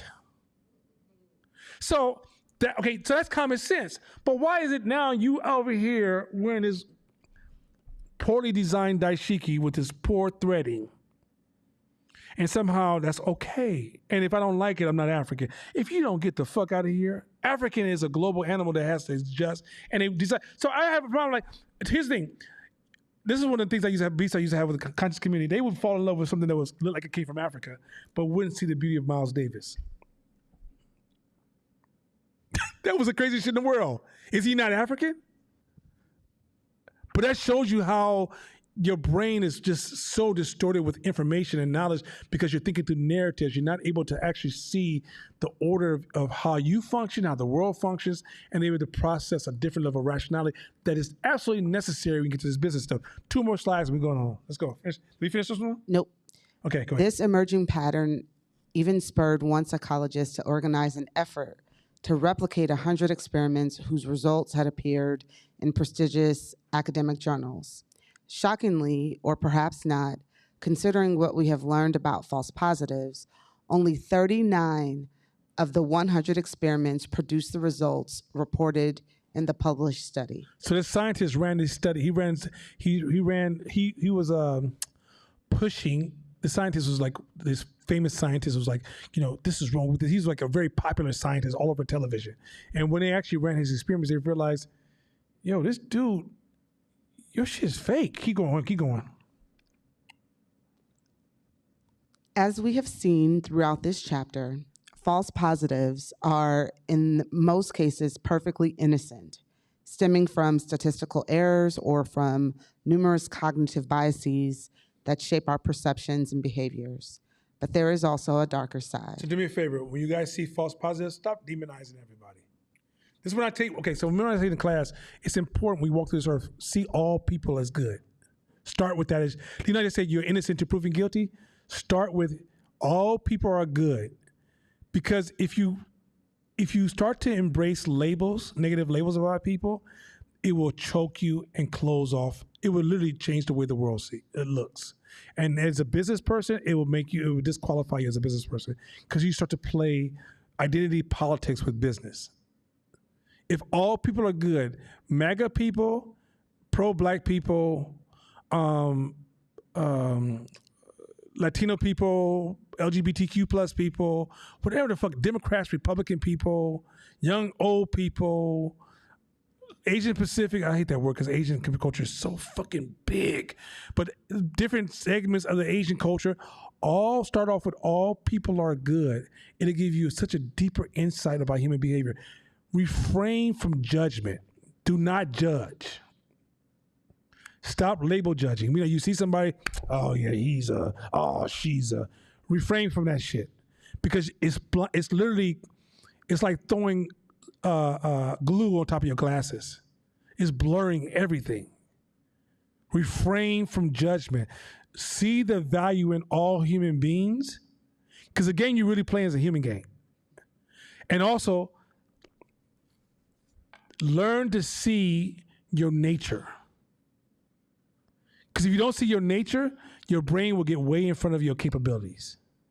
Your brain will tell you should fly like a bird, go get that fruit on top of that tree, fly back down, run 1,000 errands, and then still come home and make love to your loved one. Guess what? You can't even fly. So you know what will happen to the rest of that shit. The reality is that you gotta be careful with that. Just read about Brian Wisink. We'll switch to Brian Wisink, and then we'll close out his story. So just read Brian Wisink. Just go ahead. The duper effect. Brian Wansink was a rock star. This is him. To the extent that a behavior scientist ever attains mainstream cultural relevance, he was like the Mick Jagger of the food psychology world. As the director of Cornell University's prestigious food and brand lab, he commanded attention both inside and outside academia, thanks to his groundbreaking research on the intersection of environment, food consumption, and buying patterns. So imagine, he's getting reinforced by companies, TV, you see him all over the place. He's like, he's getting branded as the man. He's being published in journals. He's like, so at the end of the day, if he came in here and argued with you, you would feel like, who am I to argue with him? He knows everything. Oh my God, he's the man. Keep going. Over the years, he published a string of stunning findings demonstrating, for instance, that grocery shopping while hungry causes you to buy high-calorie items. Y'all heard that shit, right? Yes. Y'all right? All right, that's some shit that y'all heard. Once again, that's that shit you hear, that deep shit. Go ahead. That eating from a bigger bowl leads you to eat more. And that... Y'all remember that? Shrink the plate? You shrink the plate to help you lose weight? You see a lot of people shrink the plate, they still getting bigger? Go ahead. And that the classic cookbook, The Joy of Cooking, offered progressively less healthy recipes over the course of its many editions. Discoveries such as these, which garnered giddy coverage in the press, endowed him with authority and influence that stretched from the federal government to the corporate world. From the federal United States of America government to the corporate world.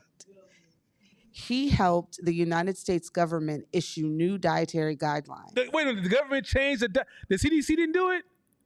What? Keep going. He consulted for Google. For Google? Googlicious? Keep going. And the American military. Nah, not my boys at the militaries. Go ahead.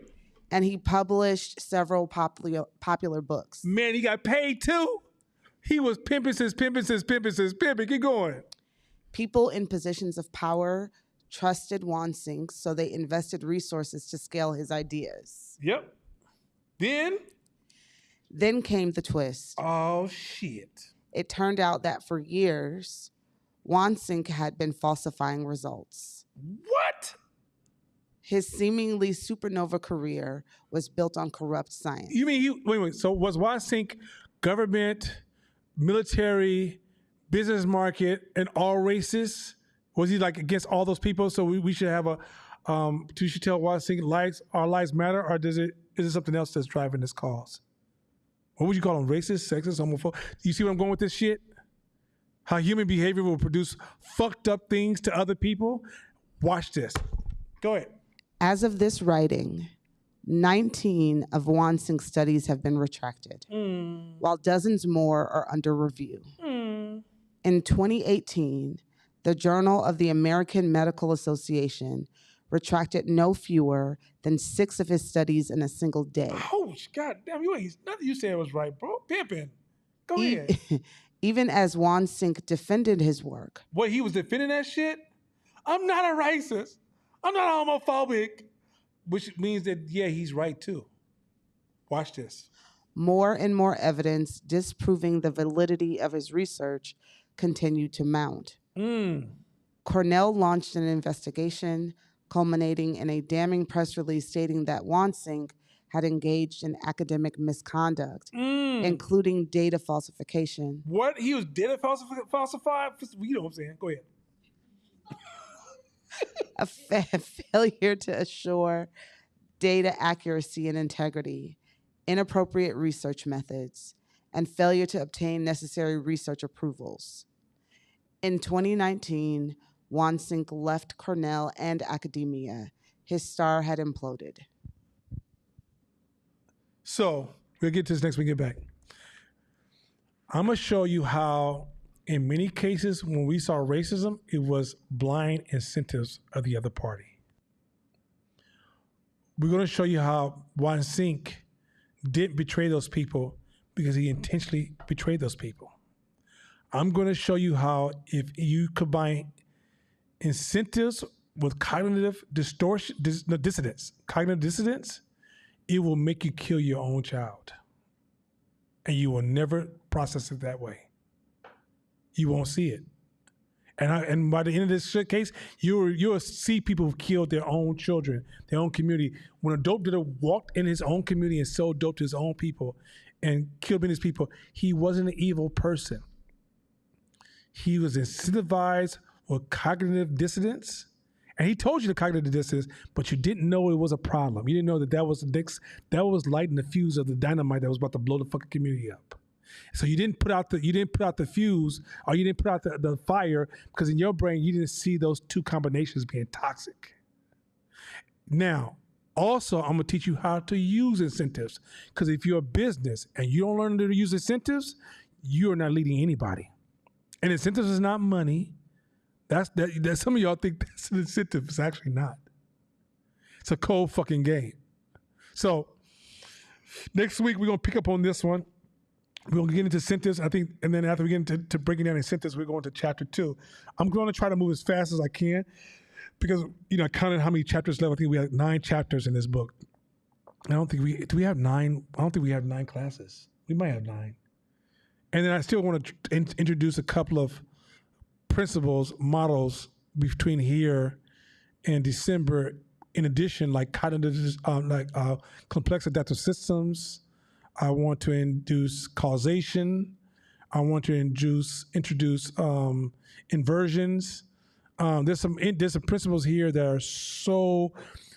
When you learn these ideas, it's going to help you. I'm sure if you sat in this last 6 months of class, you've heard some of these podcasts, there's things you hear now you've never heard before. There is a level of business. I know a person right now, I was talking about Dave earlier today, and he knows this lady who knows nothing about marketing, and she does $200 million a year, but she currently has no competition. And I say, that's possible. He said, what do you mean? If you can run a really strong, tight business, but you know anything about marketing, and you happen to luckily discover a niche, but you're running a really strong business, you can make a nice amount of money. It's just that you can't sustain yourself or even predict the future because you can't protect your competitive advantage because you don't know what it is. Because in order for you to run in order for you to understand your competitive advantage, you have to understand marketing. And that's what marketing is massaging, protecting, and growing your competitive advantage. However, the reason a lot of people who understand the other side don't make money because they don't run a good business.